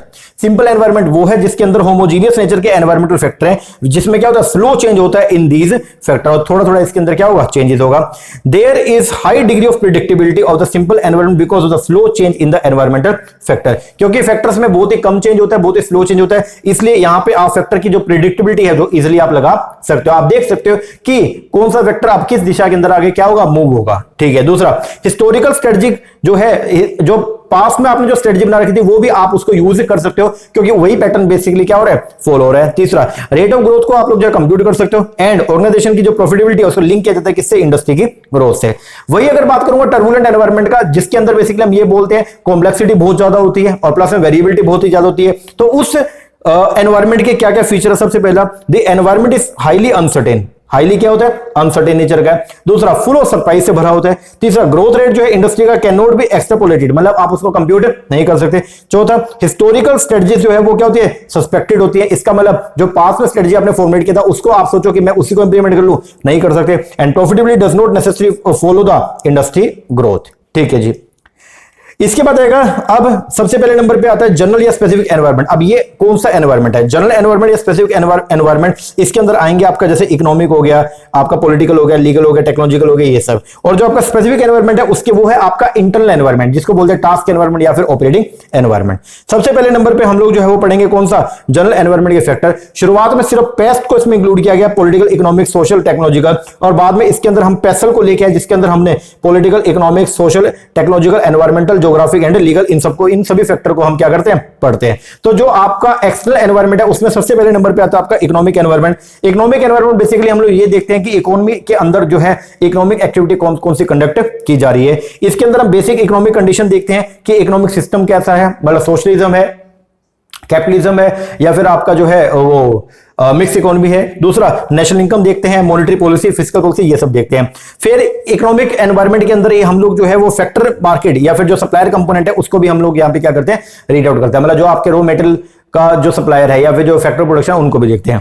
दूसरे नंबर पे आएगा टेक्नोलॉजिकल एनवायरनमेंट। एक्सटर्नल एनवायरनमेंट का एक और पार्ट जो है वो है कौन सा, टेक्नोलॉजिकल एनवायरनमेंट। इसके अंदर हम बेसिकली देखते हैं इन्वेंशन या टेक्निक जो आपके काम करने के नजरिए को क्या करते हैं, चेंज करते हैं, वो देखते हैं कि यहाँ पे बेसिकली जो है वो टेक्निक कितने लेवल पे जो है वो क्या हो रही है, चेंज हो रही है। तीसरे नंबर पे आता है आपका सोशियो कल्चर एनवायरनमेंट। इसके अंदर बेसिकली हम लोग जो देखते हैं एटीट्यूड हो गया, बिलीफ हो गया, desire, expectation, education, custom of the society, ये सब जो है इस एनवायरनमेंट में ये सब बातों को जो है वो कंसीडर किया जाता है। फिर पॉलिटिकल एनवायरनमेंट में बेसिकली हम लोग जो है वो देखते हैं अपना पॉलिटिकल सिस्टम और उसकी वर्किंग, भाई गवर्नमेंट सिस्टम कैसा है, ठीक है, पॉलिटिकल स्टेबिलिटी अपने एरिया के अंदर है या नहीं है, पॉलिटिकल पार्टी और उनकी आइडियोलॉजी कैसी है, ये सब फैक्टर जो है हम लोग अपने पॉलिटिकल एनवायरनमेंट के अंदर रीड आउट करते हैं। फिर आएगा आपका legal environment. Legal environment basically जो है वो क्या कि आपके इंडिया के अंदर जो मान लीजिए जिस एरिया में आप काम कर रहे हैं तो वहां पे कमर्शियल लॉज कौन कौन से एप्लीकेबल है, वहां पे इंडस्ट्रियल लॉ कौन कौन से एप्लीकेबल है, legal provision related to the specific clearance of the government agency, ठीक है, लीगल प्रोविजन जो है आपके फॉरेन बिजनेस अगर आपको करना है तो कौन कौन से लीगल प्रोविजन को आपको फॉलो करना है,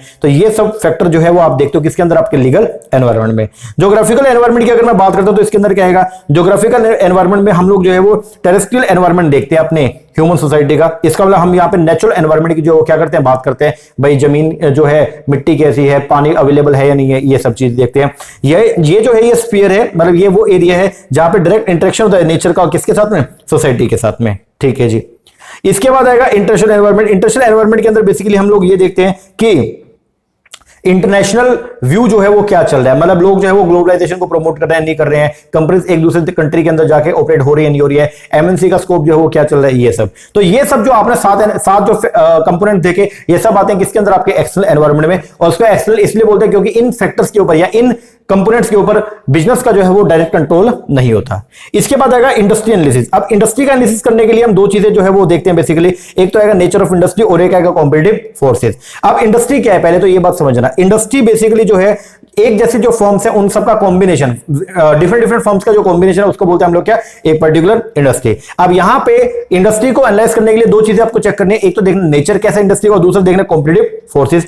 सबसे पहले नंबर पे आएगा nature of the industry. Nature of industry के अंदर आप लोग जो चार एस्पेक्ट देखोगे। सबसे पहला इंडस्ट्री की लाइफ साइकिल, जैसे प्रोडक्ट की लाइफ साइकिल होती है उसके अंदर क्या होता है, सबसे पहले प्रोडक्ट जो है वो क्या होगा, इंट्रोड्यूस होगा, फिर ग्रोथ होगी, फिर मैच्योर होगा और फिर क्या डिक्लाइन होगा। उसी तरीके से इंडस्ट्री की भी अपनी क्या होती है, एक लाइफ साइकिल होती है। इंडस्ट्री की लाइफ साइकिल के अंदर हम लोग जो है वो चार चीजों को पढ़ते हैं। एक होती है इमर्जिंग इंडस्ट्री, जो नई नई मार्केट के अंदर आई है उसको बोलते हैं इमर्जिंग इंडस्ट्री, जो अभी डेवलप हो रही है। दूसरी होती है ग्रोइंग इंडस्ट्री। अब ग्रोइंग इंडस्ट्री वो है जो ग्रोथ, जिसके अंदर ग्रोथ है, और ग्रोथ नॉर्मल ग्रोथ नहीं, नॉर्मल रेट से ज्यादा रेट से वो क्या कर रही है, ग्रो कर रही है। तो बोलता है growing industry is one that is growing at a rate faster than of the total market. एक होती है मैच्योर इंडस्ट्री। मैच्योर इंडस्ट्री कौन सी है, जहां पे ग्रोथ हो चुकी है, बहुत सारे कॉम्पिटिटर्स के अंदर एंगेज हो चुके हैं। और एक होती है डिक्लाइनिंग, जो अब डिक्लाइनिंग फेज को जो है वो क्या कर रही है, शो कर रही है, उसको बोलते हैं डिक्लाइनिंग इंडस्ट्री। दूसरा अपना आप देखते हैं यहाँ पे इंडस्ट्री का स्ट्रक्चर। इंडस्ट्री का स्ट्रक्चर डिपेंड करता है नेचर ऑफ कंपटीशन के ऊपर। अब इंडस्ट्री जो है वो इस तरीके से हो सकती है, मोनोपोली। मोनोपोली के अंदर जो है वो क्या होगा, ओनली एक ही सेलर होगा पूरी मार्केट के अंदर। प्योर ओलिगोपोली, जिसके अंदर जो है वो क्या होगा, कुछ सेलर होंगे और प्रोडक्ट डिफरेंशिएशन बिल्कुल भी देखने को नहीं मिलेगा, मतलब सभी एक जैसा सामान बनाएंगे। एक होता है प्योर कंपटीशन। प्योर कंपटीशन वो होगा जिसको परफेक्ट कंपटीशन बोला जाता है। लार्ज नंबर ऑफ बायर होंगे, लार्ज नंबर ऑफ सेलर है और वो सब आइडेंटिकल गुड्स को क्या करते हैं, बेचते हैं। डिफरेंशिएटेड ओलिगोपोली जो है वो कैसी होती है कि यहाँ पे नंबर ऑफ इंडस्ट्री तो लिमिटेड होती है लेकिन सबका सामान जो एक दूसरे से क्या होगा, अलग है। और मोनोपोली से competition, large number of buyer, large number of seller, और जो हर सेलर का सामान जो है एक दूसरे से क्या रहेगा, अलग रहेगा। प्रोडक्ट डिफरेंशिएशन आपको देखने को मिलेगा। तीसरा था इंडस्ट्री का अट्रैक्टिवनेस। इंडस्ट्री की अट्रैक्टिवनेस जो है वो डिपेंड करती है किसके ऊपर, कि क्या इंडस्ट्री जो है वो प्रॉफिटेबल नेचर की है या नहीं है, और प्रॉफिटेबिलिटी के बेस पर आप बताओगे कि वो फेवरेबल है या अनफेवरेबल है। और फिर आएगा इंडस्ट्री की परफॉर्मेंस। इंडस्ट्री की परफॉर्मेंस को चेक करने के लिए हम लोग चेक करते हैं profitability. Industry performance generally measure करते हैं in the terms of profitability इधर रिलेटेड टू द सेल्स और इन्वेस्टमेंट। फिर ऑपरेशनल एंड एफिशिएंसी भी हम चेक करते हैं। ऑपरेशनल एफिशिएंसी डिस्क्राइब करते हैं इनपुट आउटपुट रिलेशन को, that is what amount of output is achieve by using A given amount of the input. ये सब चीजें हम जो है वो देखते हैं। अगर एक पर्टिकुलर क्वांटिटी ऑफ इनपुट लगा के अगर आउटपुट आपका मैक्सिमम हो रहा है तो हम बोलेंगे यस, इंडस्ट्री परफॉर्मेंस जो है वो बहुत ही क्या है, गुड है। तीसरा इनोवेशन, हम लोग जो है वो ये भी चेक करते हैं कि जो इंडस्ट्री है वो इनोवेटिव नेचर की है या नहीं है। And fourth is the technological advancement, कि क्या इंडस्ट्री के अंदर टेक्नोलॉजी एडवांसमेंट हो रही है या नहीं हो रही है। इसके बाद आएगा फोर्सेस शेपिंग कंपटीशन। इसके लिए बेसिकली पोर्टर का जो है वो 5 फोर्स मॉडल अपने को जो है पढ़ना है, जिसके अंदर हम 5 फैक्टर पढ़ेंगे जो बताएंगे कि इंडस्ट्री एनालिसिस को पढ़ने के लिए पोर्टर का 5 फोर्सेस मॉडल जो है अपने को क्या करना पड़ेगा, पढ़ना पड़ेगा, जो बेसिकली नेचर ऑफ कंपटीशन को बताएगा। ये कंपटीशन बहुत स्टिफ है या कंपटीशन बहुत ही क्या है, लूज है। अब एक एक करके अपने को पढ़ना है। सबसे पहले नंबर पे आएगा आपके क्या, थ्रेट ऑफ एंट्री। तो बोलते हैं 5 फोर्सेस जो शेप करते हैं competition are threat of entry, bargaining power of buyer, bargaining power of supplier, substitute product and the rivalry among the competitor. तो बेसिकली इंडस्ट्री के अंदर कंपटीशन कैसा है उसको देखने के लिए 5 फैक्टर देखना है। सबसे पहले है थ्रेट ऑफ द एंट्री, जिसको बोलते हैं पोटेंशियल एंट्रेंट। अगर मान लीजिए पोटेंशियल एंट्रेंट ज्यादा है, अगर आपको लगता है बहुत सारे लोग जो है इंडस्ट्री के अंदर भी एंटर होने वाले हैं, तो वहां पे कंपटीशन आपको ज्यादा देखने को मिलेगा। बढ़ते हुए कंपटीशन को रोकने के लिए आपके पास में कुछ उपाय हैं। सबसे पहला क्या, ये बैरियर्स ऑफ एंट्री आप लगवा सकते हो। पहला इकोनॉमी ऑफ स्केल, अगर आप अपने रेट को बहुत ही क्या करते हो, डाउन, अगर आपकी प्रोडक्शन कॉस्ट है वो बहुत ही क्या हो जाए, मिनिमम हो जाए, क्योंकि आप अगर लार्ज लेवल पे काम करते हो तो आपकी पर यूनिट प्रोडक्शन कॉस्ट क्या हो जाएगी, कम हो जाएगी, तो उससे भी एक बेनिफिट मिल सकता है। दूसरा प्रोडक्ट डिफरेंशिएशन, ये करके कैपिटल रिक्वायरमेंट अगर ह्यूज है तो भी आप एक बैन जो है लगवा सकते हो। कॉस्ट डिसएडवांटेज, ये भी करके। And assess to the distribution channel, अगर आप डिस्ट्रीब्यूशन चैनल को कंट्रोल करो और उनको बोल दो कि आप सिर्फ मेरा ही सामान बेचना, या गवर्नमेंट पॉलिसी, इनके थ्रू जो है आप लोग जो है मोनोपोली अपनी क्रिएट कर सकते हो। तो सबसे पहले नंबर पे जो आया वो क्या था, वो था जी आपका थ्रेट ऑफ एंट्री, मतलब पोटेंशियल एंट्रेंट। अगर आपको लगता है, आपको ये बताना है कि कंपटीशन कितना है, अगर आपको लगता है कि पोटेंशियल एंट्रेंट बहुत ही ज्यादा है, मतलब फ्यूचर के अंदर बहुत सारे लोग इस इंडस्ट्री के अंदर एंटर हो सकते हैं, तो वहां पे आपको जो कंपटीशन वो ज्यादा देखने को मिलेगा। ठीक है जी। दूसरा एक होता है एक्सपीरियंस कर्व। आप अपने एक्सपीरियंस कर्व की मदद से भी जो है वो एंट्री वेरिएंट लगा सकते हो। एक्सपीरियंस कर्व क्या बोलता है, एक्सपीरियंस के साथ साथ जो है आपके अंदर एक्सपर्टीज आएगी, और जिससे आपको एक बेनिफिट क्या मिलेगा कि अब आप लोगों के मुकाबले में सामान जो है वो सस्ते रेट पर बनाओगे, मतलब आपकी जो पर यूनिट कॉस्ट है वो क्या होती रहेगी, कम होती रहेगी। इसको बोलते हैं हम लोग क्या, एक्सपीरियंस कर्व। तो एक्सपीरियंस कर्व की मदद से भी हम लोग जो है वो एंट्री बैरियर लगा सकते हैं। आगे आइए। दूसरा बार्गेनिंग पावर ऑफ बायर। अब ये बताएगा बार्गेनिंग पावर बायर की कैसी है। अगर बायर की बार्गेनिंग पावर बहुत ही स्ट्रॉन्ग है तो मतलब कंपटीशन आपको ज्यादा फेस करने को मिलेगा। मतलब अगर बायर ऐसा है जो आपके ऊपर ज्यादा कंट्रोल कर रहा है, मतलब बायर अपने हिसाब से सामान को परचेस कर रहा है और वो आपकी नहीं सुन रहा और आपकी स्ट्रेटजी के हिसाब से काम नहीं हो रहा है, तो फिर हम बोलेंगे कि आपको वहां पे स्टिफ कंपटीशन देखने को मिलेगा। अब यहां पे ये बोलते हैं कि बार्गेनिंग पावर जो है ना बायर की, वो डिपेंड करेगी कि बायर ग्रुप का वो कितना पावरफुल है। अब उसके लिए हम देखते हैं सबसे पहला, इफ इट इज कंसंट्रेटेड और it purchase in large volume. अगर बायर ऐसा है जो कंसंट्रेटेड है, लार्ज वॉल्यूम में परचेज करता है, तो वो अपनी बात जो है वो क्या करेगा, चलवाएगा, आपको फोर्स करेगा। दूसरा, अगर प्रोडक्ट जो वो परचेज कर रहा है अगर वो स्टैंडर्ड है और अनडिफरेंट नेचर का है, इसका मतलब अनडिफरेंशिएटेड है, अगर आप नहीं लोगे तो किसी और से भी ले सकता है, अगर वो तो नेचुरल बात है वो अपनी जो है वो आपके ऊपर चलाएगा। तीसरा, अगर प्रोडक्ट जो वो परचेज कर रहा है वो क्या है, एक कंपोनेंट है उसके टोटल के अंदर, ठीक है ना, तो वो क्या, वो उसके लिए थोड़ा सा प्राइस सेंसिटिव रहेगा, और अगर वो प्राइस सेंसिटिव है तो नेचुरल बात है वो अपने चलाएगा। अगर आपने उसको थोड़ा सा महंगा दोगे तो वो आपको छोड़ के चला जाएगा। आगे, अगर बायर जो है वो लो प्रॉफिट अर्न कर रहा है तो वो बहुत ज्यादा प्राइस के लिए सेंसिटिव रहेगा, क्योंकि वो अगर ज्यादा प्राइस अगर पे करेगा तो उसका प्रॉफिटेबिलिटी क्या हो जाएगी, कम हो जाएगी ये। और अगर इंडस्ट्री का जो प्रोडक्ट है वो कैसा है, अनइंपोर्टेंट है to the quality of the buyer product, then वो भी उसके लिए भी वो प्राइस सेंसिटिव क्या रहेगा, ज्यादा रहेगा। तो ये कुछ कंडीशन है, ये कंडीशन बेसिकली बताएंगे कि बायर का जो है वो व्यू क्या रहेगा। तो अगर मान लीजिए बायर अगर अपनी ज्यादा चलवा रहा है तो फिर कंपटीशन आपको जो है वो ज्यादा फेस करने को मिलेगा। उसके बाद है bargaining power of supplier. Supplier कौन होता है, जो आपको रॉ मटेरियल प्रोवाइड करता है, उसकी बार्गेनिंग पावर का भी आपके कंपटीशन के ऊपर जो है वो इंपैक्ट पड़ता है। अब यहां पे क्या आएगा, अगर सप्लायर ग्रुप जो है वो डोमिनेट है बाय द फ्यू ऑर्गेनाइजेशन, अगर बहुत ही कम सप्लायर है तो बट नेचुरली वो आपके ऊपर अपनी जो है वो क्या करेंगे, अपने कंडीशंस को इंपोज करेंगे। दूसरा, अगर जो सप्लायर आपको सामान दे रहा है वो यूनिक नेचर का, डिफरेंशिएटेड नेचर का, तो नेचुरल बात है वो अपने हिसाब से अपनी टर्म्स के ऊपर आपको सामान को क्या करेगा, सेल करेगा। अगर स्विचिंग कॉस्ट बहुत ही ज्यादा है, मतलब अगर आप पहले किसी एक सप्लायर से सामान ले रहे थे, अब अगर उसको छोड़ के किसी दूसरे सप्लायर से लोगे तो आपको जो है फिक्स कॉस्ट का बहुत ज्यादा नुकसान हो रहा है। मान लो आपने कोई मशीन लगा रखी थी जो उस सामान के लिए जरूरी थी, अब अगर उसको छोड़ोगे दूसरे सप्लायर से सामान लोगे तो उसके लिए नई मशीन लेना पड़ेगा, तो भी अगर फिक्स कॉस्ट बहुत ही क्या है, स्विच करने की फिक्स कॉस्ट अगर ज्यादा है तो भी आपके लिए कंपटीशन जो है वो क्या स्टिफ आपको फेस करने को मिलेगा। और अगर सप्लायर ग्रुप जो है वो क्या है, does not have any substitute, अगर मान लो जो सप्लायर ग्रुप है वो ऐसा सामान दे रहा है जिसका कोई सब्स्टिट्यूट अवेलेबल नहीं है, तो भी बार्गेनिंग पावर जो है वो क्या रहेगा, ज्यादा रहेगा। या अगर मान लो फॉरवर्ड इंटीग्रेशन का थ्रेट है, अगर सप्लायर ये बोला है कि भाई मैं भी जो आप सामान बना रहे हो ना मेरे प्रोडक्ट को यूज करके मैं भी उसको बना सकता हूं, तो नेचुरल बात है कि आपको जो है वो ज्यादा कंपटीशन फेस करने को मिलेगा। ये सब बातें जो है वो किसकी है, ये आपका थ्रेट टू द सप्लायर। इसके बाद आएगा सब्स्टिट्यूट प्रोडक्ट। अगर सब्स्टिट्यूट प्रोडक्ट जो है वो क्या है, आपके पास में अवेलेबल है, मतलब प्रोडक्ट की सब्स्टिट्यूटेबिलिटी है, तो भी आपको कंपटीशन ज्यादा देखने को मिलेगा। लेकिन अगर आपका सामान मोनोपोलिस्टिक नेचर का है, मतलब उसका कोई भी क्लोज सब्स्टिट्यूट अवेलेबल नहीं है, तो फिर आपको कंपटीशन जो है वो कम देखने को मिलेगा। इसके बाद है लास्ट राइवलरी फॉर पोजीशन या फिर कंपटीशन। अब क्या है, बहुत सारे जो है वो चीजें अपने को और भी देखने को होती हैं, जैसे there are numbers competitor in the industry. अगर बहुत सारे कॉम्पिटिटर इंडस्ट्री के अंदर और सभी ट्राई कर रहे हैं सेम एंड रिजल्ट, मतलब अपनी सेल को इंक्रीज करने के लिए और मार्केट प्राइस को क्या करने के लिए, अपना मतलब मार्केट शेयर को कैप्चर करने के लिए, तो उस केस के अंदर आपको जो है वो स्टिफ कंपटीशन को फेस करना पड़ेगा। दूसरा, अगर डिफरेंशिएशन की बहुत ही क्या है, लैक है, तो बायर वहां पे क्या रहेगा, लीनिएंट हो जाएगा, बायर ही बोलेगा मैं किसी से भी ले लूं क्योंकि सामान तो सबका क्या है, एक जैसा है। तो ये सब जो है ना चीजें, ये सब जो चीजें हैं, ये सब बताएंगे आपकी राइवलरी की पोजीशन। तो कंपटीशन कैसा चल रहा है, ये सब चीजें जो है वो बेसिकली बताती हैं कि आपको जो है वो इंडस्ट्री के अंदर क्या कुछ देखने को मिलेगा। तो ये तीनों फैक्टर को यूज करके आप लोग इंडस्ट्री का क्या करते हो, एनालिसिस करते हो। एक्सटर्नल फोर्सेस का एनालिसिस हो गया, इंडस्ट्री का हो गया। अब लास्ट जो है वो क्या आता है, किसका, इंटरनल। इंटरनल एनालिसिस को करने के लिए वैसे कई सारी अप्रोच है। एक है आपका रिसोर्स बेस्ड अप्रोच, एक है VRIO, एक है वैल्यू चेन, और एक है क्वांटिटेटिव एनालिसिस और क्वालिटेटिव एनालिसिस। आपने सिलेबस में सिर्फ दो ही है, एक है रिसोर्स बेस्ड और एक है कौन सा, वैल्यू चेन। दो ही अपने को पढ़ना है।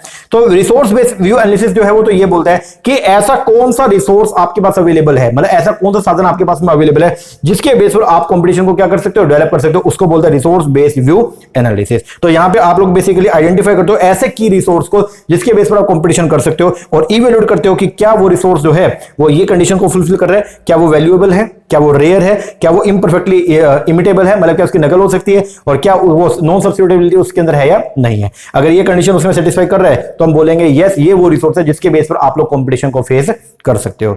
दूसरी जो है वो है आपकी value chain approach. Value chain approach जो है वो ये बोलती है कि हम जो है माइकल पोर्टर ने यह अप्रोच दिया, और पोर्टर ने जो है वो एक बिजनेस के अंदर होने वाली एक्टिविटी को दो पार्ट में डिवाइड कर दिया। एक उसने बोला प्राइमरी एक्टिविटी, और एक है कौन सा, सपोर्टिव। प्राइमरी एक्टिविटी वो होती है जो फिनिश प्रोडक्ट को बनाने का काम करती है। इसके अंदर सबसे पहले नंबर पे आएगा इनबाउंड लॉजिस्टिक, बाहर से रॉ मटेरियल को अपने बिजनेस में लाने के लिए जो एक्टिविटी कंडक्ट की जाती है उसको बोलते हैं इनबाउंड लॉजिस्टिक। एक होता है ऑपरेशन, अब जो रॉ मटेरियल आ गया, अब आपको करना क्या है, उस रॉ मटेरियल को यूज करेंगे क्या करने में, रॉ मटेरियल से फिनिश गुड्स बनाने का काम करेंगे, उसको बोलते हैं आप लोग क्या, ऑपरेशन। एक है आउटबाउंड लॉजिस्टिक, जिसके अंदर बेसिकली आप क्या करते हो, जो मटेरियल आपने बना लिया, जो फिनिश प्रोडक्ट आपने बना लिया, आप उसको बेचने का काम करेंगे, उसको बोलते हैं आउटबाउंड लॉजिस्टिक। फिर है मार्केटिंग एंड सेल, लोगों को इंड्यूस करना कि वो आपके सामान को परचेज करे, उसके लिए जो एक्टिविटी की जाती है उसको बोलते हैं मार्केटिंग एंड सेल। और एक होता है service, after sale service provide करना, मतलब जिससे सर्विस से आप कस्टमर को वैल्यू प्रोवाइड करेंगे, उसको बोलते हैं आप लोग क्या, सर्विस। ये पांचों एक्टिविटी जो है ये है आपकी कौन सी, ये है आपका प्राइमरी एक्टिविटी। तो सामान को बनाने की जो एक्टिविटीज है, मतलब वैल्यू चेन अप्रोच में जो एक्टिविटी उनको दो पार्ट में डिवाइड किया गया, एक है आपकी प्राइमरी और एक है कौन सा, सब्सिडरी एक्टिविटी। तो प्राइमरी एक्टिविटी हमने पढ़ लिया। अब इसके बाद में जो आएगी वो है कौन सी,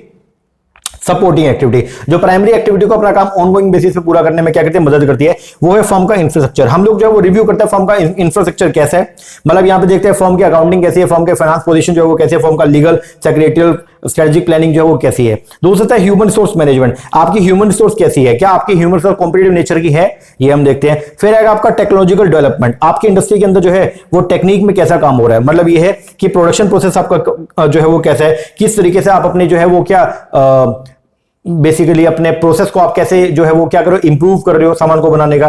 फिर प्रोक्योरमेंट, इसके अंदर बेसिकली आएगा ऑब्टेनिंग इसके प्रोक्योरमेंट में वो सब एक्टिविटी जिससे आप मटेरियल को क्या करते हो अपने बिजनेस में लेके आते हो, उसको बोलते हो आप लोग क्या, प्रोक्योरमेंट। तो ये सब एक्टिविटी जो है इनको बोलते हैं आप लोग क्या, सब्सिडरी या सपोर्ट एक्टिविटी।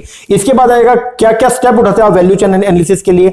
तो 4 स्टेप है। सबसे पहले आप आइडेंटिफाई करते हो एक्टिविटी को, वैल्यू चेन में होने वाली एक्टिविटी को आइडेंटिफाई करोगे, वो दो तरह की होंगी, एक होगी प्राइमरी और एक है कौन सी, सपोर्टिव। दूसरा आइडेंटिफाई करोगे थिंग बीइंग डन, हर एक्टिविटी में क्या काम होना है, अब उसको आइडेंटिफाई करोगे और इस तरीके से काम करेंगे कि कस्टमर को वैल्यू प्रोवाइड हो। तीसरा आइडेंटिफाई करेंगे किस तरीके से वैल्यू जो है वो क्रिएट होगी और वैल्यू को क्या किया जाएगा, एनहांस किया जाएगा। और लास्ट आइडेंटिफाई करेंगे हाउ द वैल्यू कॉन्फ़िगरेशन में be improve through innovative configuration और recombining activity of the value chain. तो ये सब स्टेप है किसके अंदर, वैल्यू चेन एनालिसिस में। अब वैल्यू चेन एनालिसिस की जो है कुछ लिमिटेशन है, वो क्या क्या दिक्कत है। सबसे पहला, ये टेक्निक अपीयर देखने में बहुत ही सिंपल है, लेकिन जब इसको अप्लाई करेंगे तो बहुत ही क्या है, कॉम्प्लेक्स है। दूसरा, ये टेक्निक ओनली मैन्युफैक्चरिंग ऑर्गेनाइजेशन के लिए काम करती है, सर्विस के लिए नहीं है। तीसरा, कॉन्सेप्ट जो है वैल्यू टू कस्टमर बहुत ही हेजी है, बिकॉज ये क्वांटिफाइबल नेचर का नहीं है, मतलब आप बता नहीं सकते भी कितनी वैल्यू कस्टमर को क्या करिए, प्रोवाइड करिए। आगे, for measuring the cost involved in each activity based costing को अडॉप्ट करना पड़ेगा, और जो कि बहुत ही टाइम कंज्यूमिंग प्रोसेस है। And value chain analysis required lot of information, इसके लिए बहुत सारी इंफॉर्मेशन की जरूरत है, तभी आप लोग जो है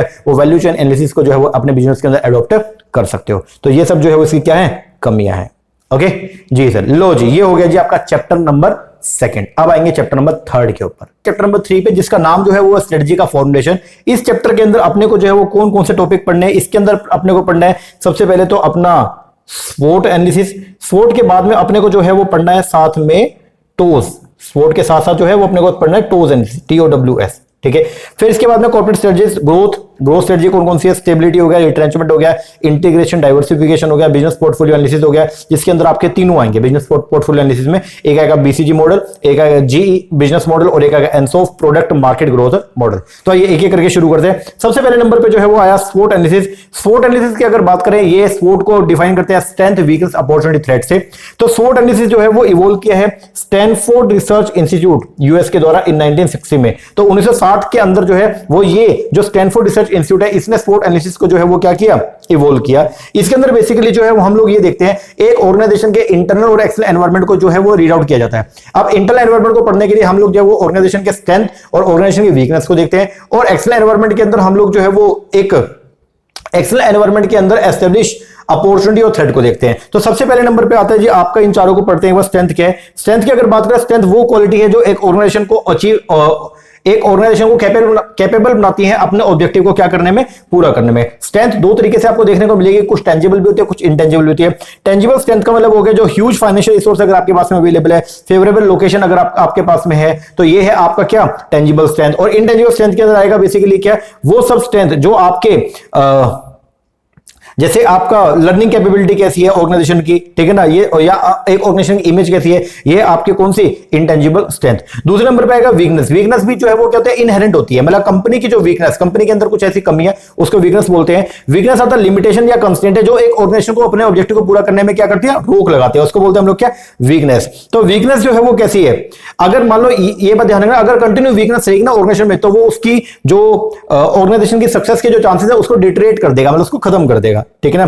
तो वीकनेस के अंदर जैसे मशीनरी बहुत हैवी अमाउंट से डेप्रिशिएट हो गई है, या फंड्स आपके पास में अवेलेबल नहीं है, या आपके जो एम्प्लॉइज है वो कमिटेड नहीं है, या आपकी जो टॉप मैनेजमेंट है वो बहुत ही पुअर है, तो इसको बोलते हैं आप लोग क्या, वीकनेस। वीकनेस भी आपकी जैसे स्ट्रेंथ दो तरह की थी, टेंजिबल इंटेंजिबल, उसी तरह वीकनेस भी क्या है, दो तरह की है। इसके बाद आएगा अपॉर्चुनिटी। अपॉर्चुनिटी क्या है, एक्सटर्नल एनवायरनमेंट के अंदर ऐसी फेवरेबल कंडीशन जो ऑर्गेनाइजेशन को अपने पोजीशन को और भी स्ट्रॉन्ग या स्ट्रेंथन बनाने का काम करते हैं, उसको बोलते हैं आप लोग क्या, अपॉर्चुनिटी। तो opportunities are the favourable condition in an organisation environment जो अनेबल करती है उसको टू स्ट्रेंथन इट्स पोजीशन, ये है सब क्या, अपॉर्चुनिटी। सिंस अपॉर्चुनिटी डिपेंड करती है on the behaviour of the various factor of environment, there may be different type of opportunity like liberalisation of the economic, provide opportunity to enter new business sector, lower interest rate हो गया, ये सब आपकी क्या है, opportunity है। इसके बाद आएगा थ्रेट। थ्रेट वो सब unfavourable position, unfavourable condition, external environment के अंदर वो सारी अनफेवरेबल कंडीशन जो एक ऑर्गेनाइजेशन को रिस्क का कारण बनती है, ये एक ऑर्गेनाइजेशन को डैमेज करती है उसकी पोजीशन को, उसको बोलते हैं हम लोग क्या, थ्रेट। तो अब बोलता है कि ये इन सब चीजों के बारे में इंफॉर्मेशन होना आपके लिए बहुत ही क्या है, जरूरी है। तो यहां पे हम लोग जो वो क्या करते हैं, स्वोट मैट्रिक्स जो है वो बनाते हैं, जिसके अंदर हम लोग बेसिकली स्ट्रेंथ, वीकनेस, अपॉर्चुनिटी और थ्रेट की जो है वो क्या करते हैं, बात करते हैं। तो स्ट्रेंथ के अंदर बेसिकली क्या आएगा, जैसे हाई टेक्नोलॉजी, आपके पास में अच्छी टेक्नोलॉजी है, आपके पास में एफिशिएंट डिस्ट्रीब्यूशन सिस्टम है, आपके पास सफिशिएंट फाइनेंशियल रिसोर्सेज है, आपके पास कंपेटेंट ह्यूमन रिसोर्स है, आपके पास इफेक्टिव इंफॉर्मेशन सिस्टम है, ये सब आपकी क्या है, स्ट्रेंथ है। वीकनेस में अगर आपकी प्लांट कैपेसिटी यूटिलाइजेशन बिल्कुल लो है, या आपका जो प्रोडक्ट प्रमोशन बहुत ही जो है इनएफिशिएंट है, अगर हाई कॉस्ट ऑफ फंड आ रही है, या इनएफिशिएंट मैनेजमेंट सिस्टम है, या पुअर इंडस्ट्रियल रिलेशन है, ये सब आपकी क्या है, वीकनेस है। अपॉर्चुनिटी में आपको देखने को मिलेगा हाई इंडस्ट्रियल ग्रोथ हो गया, low GST, moderate competition, no government control, easy technology acquisition, ये सब आपकी क्या है, अपॉर्चुनिटी। और थ्रेट में आपको देखने को मिलेगा entry of the new high GST, problem होता है raw material, poor power supply, rapid technological change, ये सब आपके लिए जो है वो क्या है, थ्रेट है। जो आपके अब ये स्ट्रेंथ और वीकनेस जो है वो क्या है, इंटरनल है, और जो अपॉर्चुनिटी थ्रेट है ये क्या है, एक्सटर्नल है। अब रोल क्या है स्वोट एनालिसिस का, सबसे पहला स्वोट को हम यूज करते हैं क्या करने में, स्ट्रेटजीज को फॉर्मुलेट करने में। स्वोट को यूज करते हैं क्या करने में, ऑर्गेनाइजेशन स्टैंडिंग को कंपेयर करने में कि हम औरों के मुकाबले में कहां पे स्टैंड करते हैं। स्ट्रेंथ को यूज करते हैं क्या करने में, अपने स्वोट को इस्तेमाल करते हैं अपनी वीकनेसेस को क्या करने में, ओवरकम करने में, क्योंकि स्वोट एनालिसिस की मदद से आपको पता चलेगा आपके लिए जो है वो आपकी स्ट्रेंथ क्या, और उन स्ट्रेंथ का आप इस्तेमाल करोगे अपनी वीकनेस को दूर करने में। और स्ट्रेंथ स्वोट को यूज करते हैं हम नए एंट्रेंट्स को क्या करने में, उनके नए negative efforts of the new एंट्रेंट, मतलब नए लोगों को रोकने के लिए, ठीक है। अब लिमिटेशन क्या स्वोट एनालिसिस का, सबसे पहला इनसफिशिएंट इंफॉर्मेशन। भाई स्वोट एनालिसिस से आपको जो स्ट्रेंथ, वीकनेस, अपॉर्चुनिटी, थ्रेट के बारे में तो नॉलेज हो जाती है, लेकिन ये जो है वो ओनली क्या करता है, फैक्टर बताता है, स्ट्रेटजी को फॉर्मुलेट करने में आपकी जो है मदद नहीं करता। दूसरा ओवर एम्फेसिस है रैशनैलिटी पे, हम यहाँ पे जो बारी बारी बात करेंगे किसका, रैशनल का। तो बोलते हैं ये रैशनली जो है क्वांटिटेटिव टेक्निक के ऊपर जो है वो क्या है, बेस है। और तीसरा costly affair, strength, weakness, opportunity, इन सब का पता लगाना हमारे लिए थोड़ा सा क्या है, कॉस्टली अफेयर है। इसके बाद आएगा टोज मैट्रिक्स, जो आपका स्ट्रेंथ स्वोट एनालिसिस था, उसने आपको क्या बताया, उसने स्ट्रेंथ, वीकनेस, अपॉर्चुनिटी, थ्रेट, इन चार कंपोनेंट के बारे में बता दिया, बट कॉम्बिनेशन नहीं बताया। तो जो टोज मैट्रिक्स है उसका एक एक्सटेंडेड वर्जन है, जिसके अंदर बेसिकली दो दो फैक्टर का जो है वो क्या बनेंगे, कॉम्बिनेशन बनेंगे। तो मतलब टोज मैट्रिक्स एसेंशियल है बेस्ड किसके ऊपर, स्वोट पे। This is the reason that many time both are used interchangeably, लेकिन बेसिक डिफरेंस जो है दोनों में वो क्या है, स्वोट के अंदर हम जो है वो स्ट्रेटेजिक अल्टरनेटिव प्रिस्क्राइब नहीं किया जाता, मतलब कॉम्बिनेशन को हम शो नहीं करते, लेकिन टोस के अंदर हम लोग जो वो चार स्ट्रेटेजिक अल्टरनेटिव बनाते हैं, चार कॉम्बिनेशन के बेस पर। वो कौन कौन सा, एक है स्ट्रेंथ और अपॉर्चुनिटी। इसके अंदर हम जो है वो क्या करते हैं, अपने स्ट्रेंथ को इस्तेमाल करते हैं क्या करने में, एनवायरमेंट के अंदर जो अपॉर्चुनिटी है उनका बेनिफिट उठाने के लिए। एक कॉम्बिनेशन जो है वो बनता है क्या, वीकनेस अपॉर्चुनिटी का। इसके अंदर हम लोग जो है वो क्या करते हैं, हम ओवरकम करते हैं अपनी वीकनेस को in the light of the opportunity. एक बनता स्ट्रेंथ और थ्रेट का, ये क्या है, हम अपने स्ट्रेंथ को इस्तेमाल करते हैं जो खतरा है उसको क्या करने में, अवॉइड करने में। और एक है वीकनेस एंड थ्रेट का। यहां पे ये सबसे मोस्ट प्रिसेरियस सिचुएशन होती है, और इसके अंदर हम लोग जो है वो क्या करते हैं, हम अपने वीकनेस को क्या करते हैं, मिनिमाइज करते हैं, और थ्रेट को क्या करते हैं, अवॉइड करने का काम करते हैं। इसके बाद आएगा जी आपका कॉर्पोरेट स्ट्रेटजी। अगर बात करें कॉर्पोरेट स्ट्रेटजी का, तो कॉर्पोरेट स्ट्रेटजी का जो कंसर्न है वो किसके साथ में है, कंपनी एज ए होल की जो स्ट्रेटजी होती है। तो यहां पे हम देखते हैं select of the business, corporate strategy के अंदर हम लोग डिसीजन लेते हैं कि आपको किस बिजनेस को सिलेक्ट करना है, फिर एलोकेशन जो है रिसोर्सेज का अलग अलग बिजनेस यूनिट के अंदर कैसे करना है, तो और transfer of the resources from one business to another, managing and nurturing the portfolio of the business, ये सब काम जो है किया जाता है किसके अंदर, आपके कॉर्पोरेट स्ट्रेटजी में। अब कॉर्पोरेट स्ट्रेटजी जो है वो जरूरी है हर ऑर्गेनाइजेशन के लिए, क्योंकि इन रीजन से। सबसे पहला, कॉर्पोरेट स्ट्रेटजी आपको देती है डायरेक्शन, बेसिकली आपको जो डायरेक्शन देगी एक्शन करने के लिए, मतलब ये प्रोवाइड करेगी आपको डायरेक्शन में, किस डायरेक्शन में आपको काम करना है। दूसरा, ये आपको देगी फोकस, मतलब यहां पे जो है आपको पता होगा कि आपके ऑब्जेक्टिव क्या है और उन्हीं को पूरा करने में आप काम करेंगे। ये कॉर्पोरेट स्ट्रेटजी की मदद से आप अपनी प्रोग्रेस को भी जो है मेजर कर सकते हैं, और कॉर्पोरेट स्ट्रेटजी जो है वो लॉन्ग टर्म सक्सेस के लिए बहुत ही क्या है, इंपॉर्टेंट है। 3 कॉर्पोरेट स्ट्रेटजी बनते हैं, एक है आपका स्टेबिलिटी, कॉर्पोरेट स्ट्रेटजी के नाम पे 3 है, एक है स्टेबिलिटी, एक है एक्सपेंशन, कौन सा, रिट्रेंचमेंट। सबसे पहले नंबर पे आएगा स्टेबिलिटी स्ट्रेटजी। स्टेबिलिटी स्ट्रेटजी ये बोलते हैं कि जहां पे आप हैं आप वहीं बने रहेंगे, मतलब जो पोजीशन के ऊपर आप हैं आप उसी पोजीशन को होल्ड करके चलेंगे। अगर आप अपने आप को करंट सिचुएशन में सबसे बेस्ट मानते हो तो आप वहां पे बेसिकली स्टेबिलिटी स्ट्रेटजी को जो है वो क्या करते हो, अपनाते हो। तो स्टेबिलिटी स्ट्रेटजी जो है बोलती है क्या, मेंटेन करेंगे present course steady as it goes, जैसे हो चल रहा है वैसे ही चलने, तो इसको बोलते हैं स्टेबिलिटी स्ट्रेटजी। तो स्टेबिलिटी स्ट्रेटजी जो है इन कंडीशन के अंदर it is better to adopt, हम इन कंडीशन में हमारे लिए जो है वो स्टेबिलिटी स्ट्रेटजी को अडॉप्ट करना बहुत ही क्या है, बेटर है। पहला, अगर ऑर्गेनाइजेशन जो है वो एक डिफाइंड मार्केट को क्या कर रही है, सर्व कर रही है, ठीक है, मतलब आप एक डिफाइंड मार्केट सेगमेंट को आप सर्व करें और आप सेटिस्फाई हो उसमें, तो आप जो है वो क्या करो, स्टेबिलिटी स्ट्रेटजी को अडॉप्ट करोगे। दूसरा, अगर ऑर्गेनाइजेशन कंटिन्यू करती है कि वो परस्यू करेगी सेम ऑब्जेक्टिव, फ्यूचर के अंदर भी वही ऑब्जेक्टिव को परस्यू करेगी, तो भी फर्म जो है वो क्या करेगी, स्टेबिलिटी स्ट्रेटजी को जो है वो क्या करेगी, अडॉप्ट करेगी। तीसरा, when there is scope for incremental improvement of functional performance in the same line of business, जब अपने को क्या लगता है कि सेम लाइन ऑफ बिजनेस में रह के ही हम इंक्रीमेंटल परफॉर्मेंस को क्या करेंगे, इंप्रूव करेंगे, तो हम जो है वो क्या करेंगे, स्टेबिलिटी जो हमारी स्ट्रेटजी है उसी को इस्तेमाल करते हैं। अब ये कुछ फैक्टर जो सजेस्ट करते हैं कि एक फर्म जो है क्यों फॉलो करते हैं स्टेबिलिटी स्ट्रेटजी को, तो आइए देखते हैं। सबसे पहला, perception of the management about the performance of the organisation में मोटिवेट करती है उसको कि वो परस्यू करे स्टेबिलिटी स्ट्रेटजी। दूसरा, स्टेबिलिटी स्ट्रेटजी लेस रिस्की होती है, बिल्कुल सही बात है। तीसरा, यहां पे चेंज जो है वो बहुत ही क्या होता है, स्लो नेचर का होता है, और या आप चेंज को क्या करते हो, रेसिस्ट करते हो। तीसरा, पास्ट हिस्ट्री जो है वो उसमें अगर मान लो ऑर्गेनाइजेशन की जो पास्ट हिस्ट्री वो फुल ऑफ चेंज है, तो हम क्या करेंगे, उसी स्ट्रेटजी को क्या करेंगे, अडॉप्ट कर लेंगे। चौथा, अगर इफ द कॉम्पिटिटिव एडवांटेज जो है वो लाइक करते हैं प्रेजेंट बिजनेस के अंदर और मार्केट में, तो बेटर ऑप्शन ये है कि आप अपनी स्टेबिलिटी स्ट्रेटजी को जो है वो क्या करते रहो, परस्यू करते रहो, ठीक है जी। इसके बाद आएगा वेरिएंट, स्टेबिलिटी स्ट्रेटजी के जो है वो 3 वेरिएंट है। सबसे पहले आएगा no change strategy. No change strategy है वो क्या बोलती है, under no change strategy the organisation set their objective achievement level that are accomplish in the past, जो पास्ट में आपने अकॉम्प्लिश किया था ना उसी को ही लेके चलोगे, बस उसमें इन्फ्लेशन को कोप अप करने के लिए थोड़ा बहुत उसमें एडिशन और कर दोगे, इसको बोलते हैं नो चेंज। एक होता है प्रॉफिट स्ट्रेटजी। प्रॉफिट स्ट्रेटजी के अंदर आप बेसिकली जो है वो क्या करते हो, अपने प्रॉफिट को मैक्सिमाइज करना है, तो उसके लिए आप जो है जैसे कॉस्ट को कट करना, reduce the investment, increase the productivity और adopt any method to overcome the temporary problem, इसके लिए आप जो है प्रॉफिट स्ट्रेटजी को क्या करते हो, अडॉप्ट करते हो। फिर एक है post proceed with caution strategy. ये बोलती है ये जब आप ग्राउंड रियलिटी को टेस्ट करने के लिए आप क्या करते हो, पोज कुछ समय के लिए रुकोगे फिर आगे प्रोसीड करोगे, इसको बोलते हैं आप लोग क्या, pose proceed with caution strategy. तो ये 3 तरह की आपकी जो है वो होती है आपकी स्टेबिलिटी स्ट्रेटजी। इसके बाद आएगा जी आपका एक्सपेंशन स्ट्रेटजी।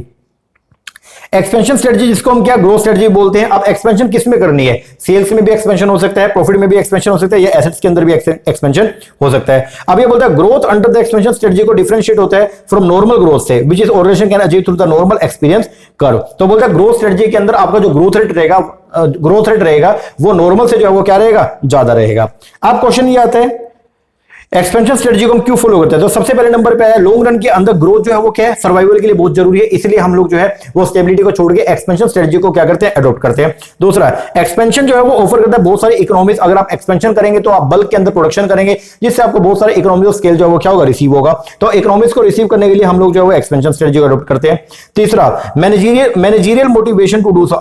कई बार क्या होता है एक्सपेंशन स्ट्रेटजी को अडॉप्ट करते हैं क्योंकि हमारे मैनेजर बहुत मोटिवेटेड होते हैं, वो आगे अपने ऑर्गेनाइजेशन को लेके जाना चाहते हैं, तो वहां पे भी हम लोग जो है वो एक्सपेंशन स्ट्रेटजी को यूज करते हैं। And there are certain intangible advantage of the expansion, there may be in the form of increase prestige of the organisation, satisfaction to employ and the social benefit. इन सब के लिए भी हम लोग जो है वो एक्सपेंशन स्ट्रेटजी को यूज करते हैं। अब एक्सपेंशन स्ट्रेटजी जो है वो बेसिकली 4 तरीके के एक एक करके पढ़ना। सबसे पहले आएगा कंसंट्रेशन स्ट्रेटजी। कंसंट्रेशन स्ट्रेटजी के अंदर आप जो है वो क्या करते हो, बेसिकली यहां पे 3 चीजें आएंगी।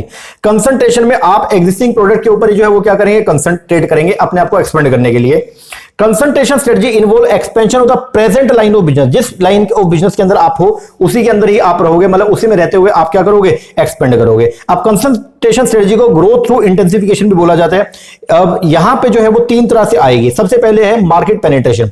मार्केट पेनिट्रेशन में ऑर्गेनाइजेशन ट्राई करती है कि वो कैप्चर करेगी market share in the existing product में and aim at expand its business at a rate higher than the industry growth. मतलब करंट मार्केट के अंदर ही हम लोग जो है वो क्या करेंगे, करंट प्रोडक्ट को अब क्या बढ़ाने का काम करेंगे।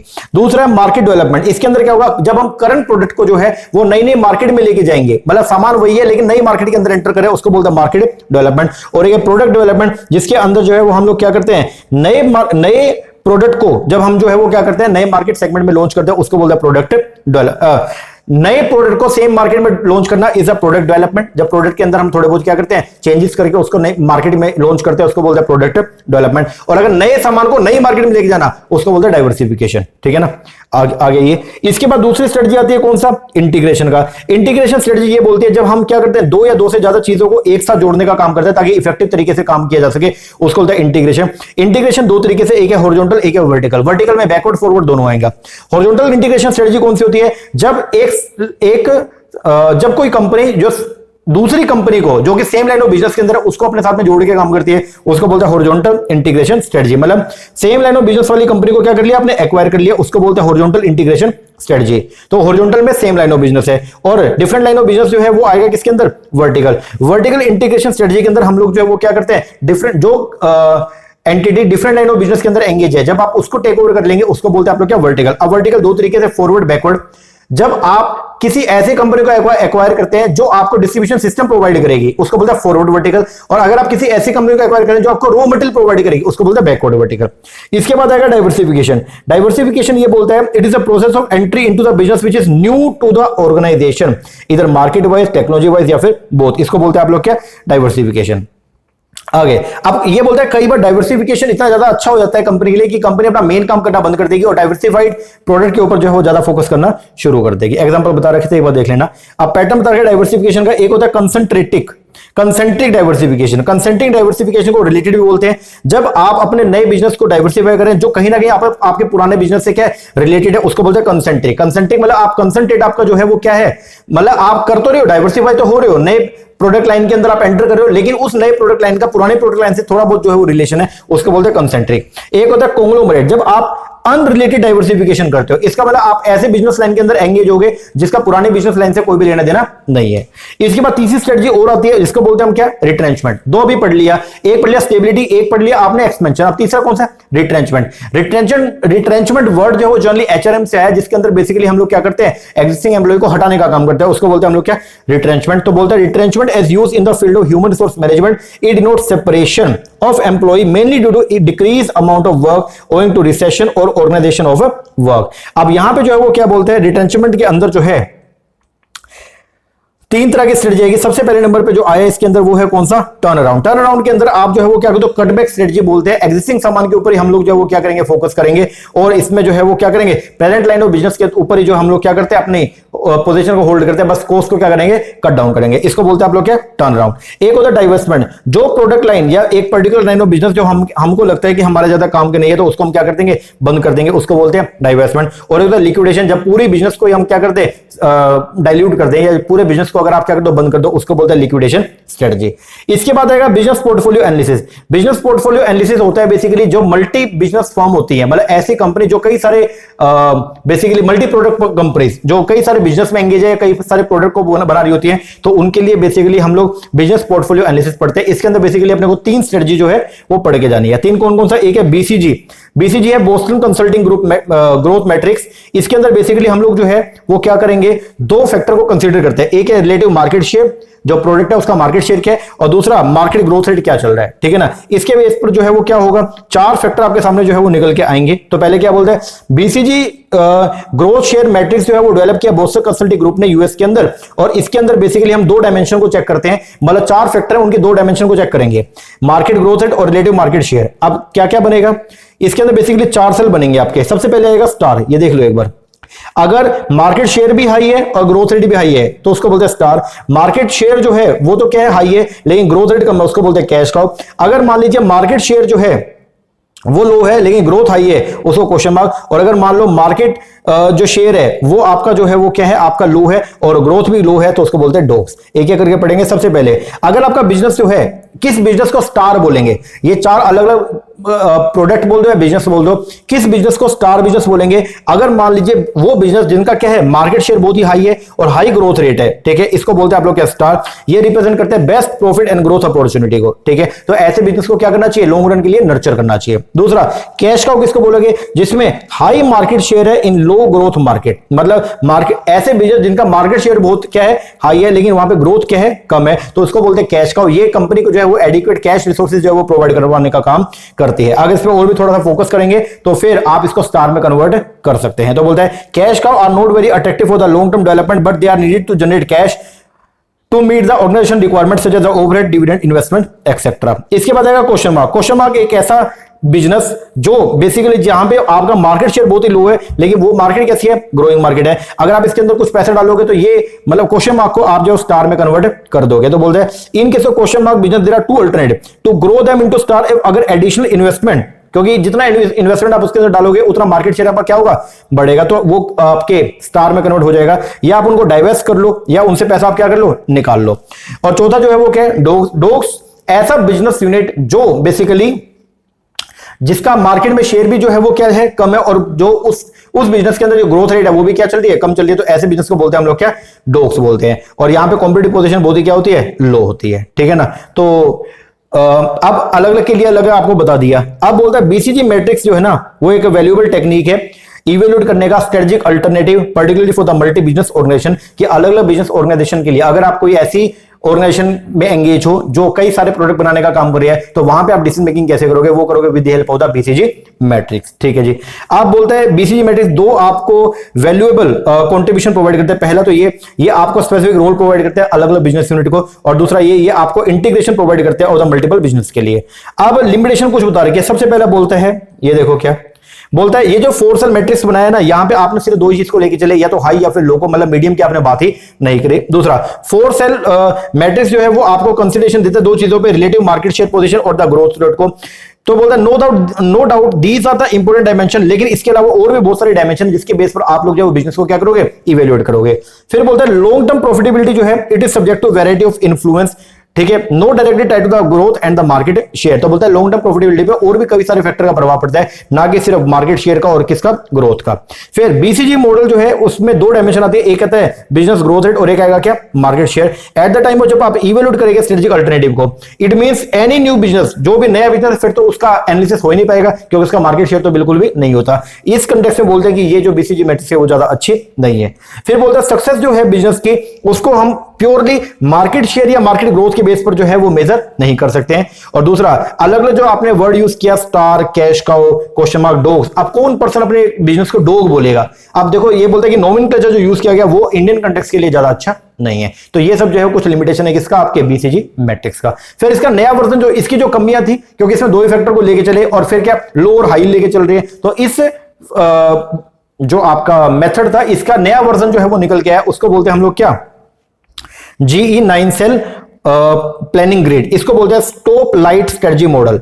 इसके अंदर बेसिकली हम लोग जो है वो क्या करते हैं, 3 लाइट का यूज करते हैं, ग्रीन, येलो, रेड। ग्रीन मतलब ऐसे बिजनेस में इन्वेस्ट करो, येलो मतलब होल्ड करो, और रेड का मतलब जो है वो क्या कर दो, ऐसे बिजनेस से निकल जाओ। तो अब ये जो है क्या बोलते हैं, आओ देखते हैं।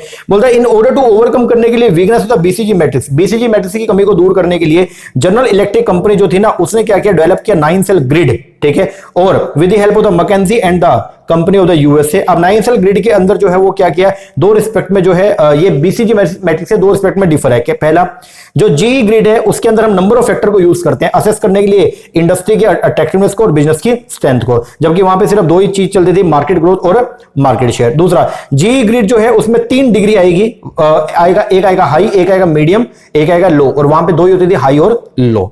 अब क्या क्या है इसके अंदर देखो एक बार, यहां पे दो फैक्टर लेके चलने, एक लेके चलना है बिजनेस स्ट्रेंथ और एक आपको जो है लेके चलनी है इंडस्ट्रियल अट्रैक्टिवनेस। जब बिजनेस स्ट्रेंथ को लेंगे तो बिजनेस स्ट्रेंथ कैसे पता चलेगा, वो इन फैक्टर के बेस पर पता चलेगा। एक बार रीडिंग कर लीजिएगा। और जो इंडस्ट्रियल अट्रैक्टिवनेस है भाई, एक इंडस्ट्री कितनी अट्रैक्टिव है वो इन फैक्टर के बेस पर क्या चलेगा, पता चलेगा। आइए अब यहां पे जो है वो क्या है, देखो यहां बताइएगा ये बिजनेस स्ट्रेंथ है और ये आपकी इंडस्ट्री अट्रैक्टिवनेस है।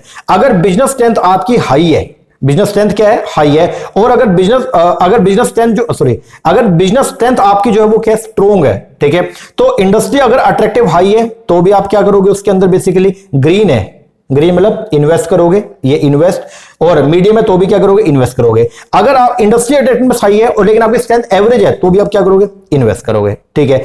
अगर मान लीजिए इंडस्ट्री अट्रैक्टिवनेस जो है वो क्या है, वीक है, ठीक है, तो और आपका जो बिजनेस स्ट्रेंथ है, मतलब बिजनेस स्ट्रेंथ तो वीक है लेकिन इंडस्ट्री अटेंडेंस हाई है, तो वहां से निकाल लो, क्योंकि भाई वहां पे बिजनेस स्ट्रेंथ बिल्कुल भी नहीं है। तो वहां से आप क्या कर लोगे, ये इसको क्या है, सिलेक्ट करोगे, मतलब अर्न करोगे, होल्ड कर लोगे, ठीक है। इसके बाद अगर मान लो दोनों बिजनेस स्ट्रेंथ भी आपकी एवरेज है और अट्रैक्टिवनेस भी जो है वो क्या मीडियम है, तो भी होल्ड करोगे। और अगर बिजनेस स्ट्रेंथ तो आपकी स्ट्रॉन्ग है लेकिन इंडस्ट्री अटेंडेंस लो है, तो भी इसको क्या करोगे, सिलेक्ट या अर्न करोगे, मतलब होल्ड करोगे। और बाकी तीनों केस के अंदर आप क्या करोगे, हार्वेस्ट करोगे। तो इस तरीके से आप जो है इस मैट्रिक्स को क्या करोगे, फॉर्मुलेट करोगे। तो ये बात ध्यान रखना, इसके अंदर हम दो फैक्टर जो लेके चल रहे हैं वो कौन कौन से, एक है बिजनेस स्ट्रेंथ और एक है इंडस्ट्री अट्रैक्टिवनेस, और ये दोनों फैक्टर जो है इनको बनाने में कई सारे और फैक्टर को भी जो है इस्तेमाल किया गया है। दूसरा, इसके अंदर हम तीन चीजें लेके चल रहे हैं, वो क्या क्या है आपका, हाई, मीडियम और लो, और वहां पे बीसीजी में ओनली दो ही था, एक था हाई या फिर क्या था, लो था। आगे आइएगा, अब इन्वेस्ट या एक्सपेंड क्या है, ए बिजनेस हैज अपॉर्चुनिटी, अगर एक बिजनेस ऐसा है जिसमें अपॉर्चुनिटी है ग्रो करने का through further investment and expansion, तो वहां पे क्या करेंगे, इन्वेस्ट करेंगे।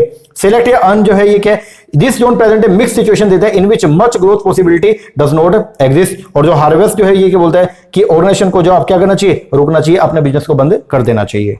आगे इसके बाद लास्ट जो है वो है कौन सा, एनसॉफ ग्रिड। एनसॉफ ग्रिड जो है वो प्रोपाउंड किया था आइगर एनसॉफ ने, ठीक है। इसके अंदर हम लोग जो है वो क्या करते हैं, तीन रूट को यूज करते हैं, एक है इंटेंसिफिकेशन, एक है इंटीग्रेशन, एक है डाइवर्सिफिकेशन। इंटेंसिफिकेशन जो है वो क्या बोलता है, जब हम ग्रोथ कर रहे हैं एग्जिस्टिंग बिजनेस से ही, ठीक है, जो एग्जिस्टिंग आपका बिजनेस है उसके अंदर ग्रोथ जब करते हैं उसको बोलते हैं इंटेंसिफिकेशन।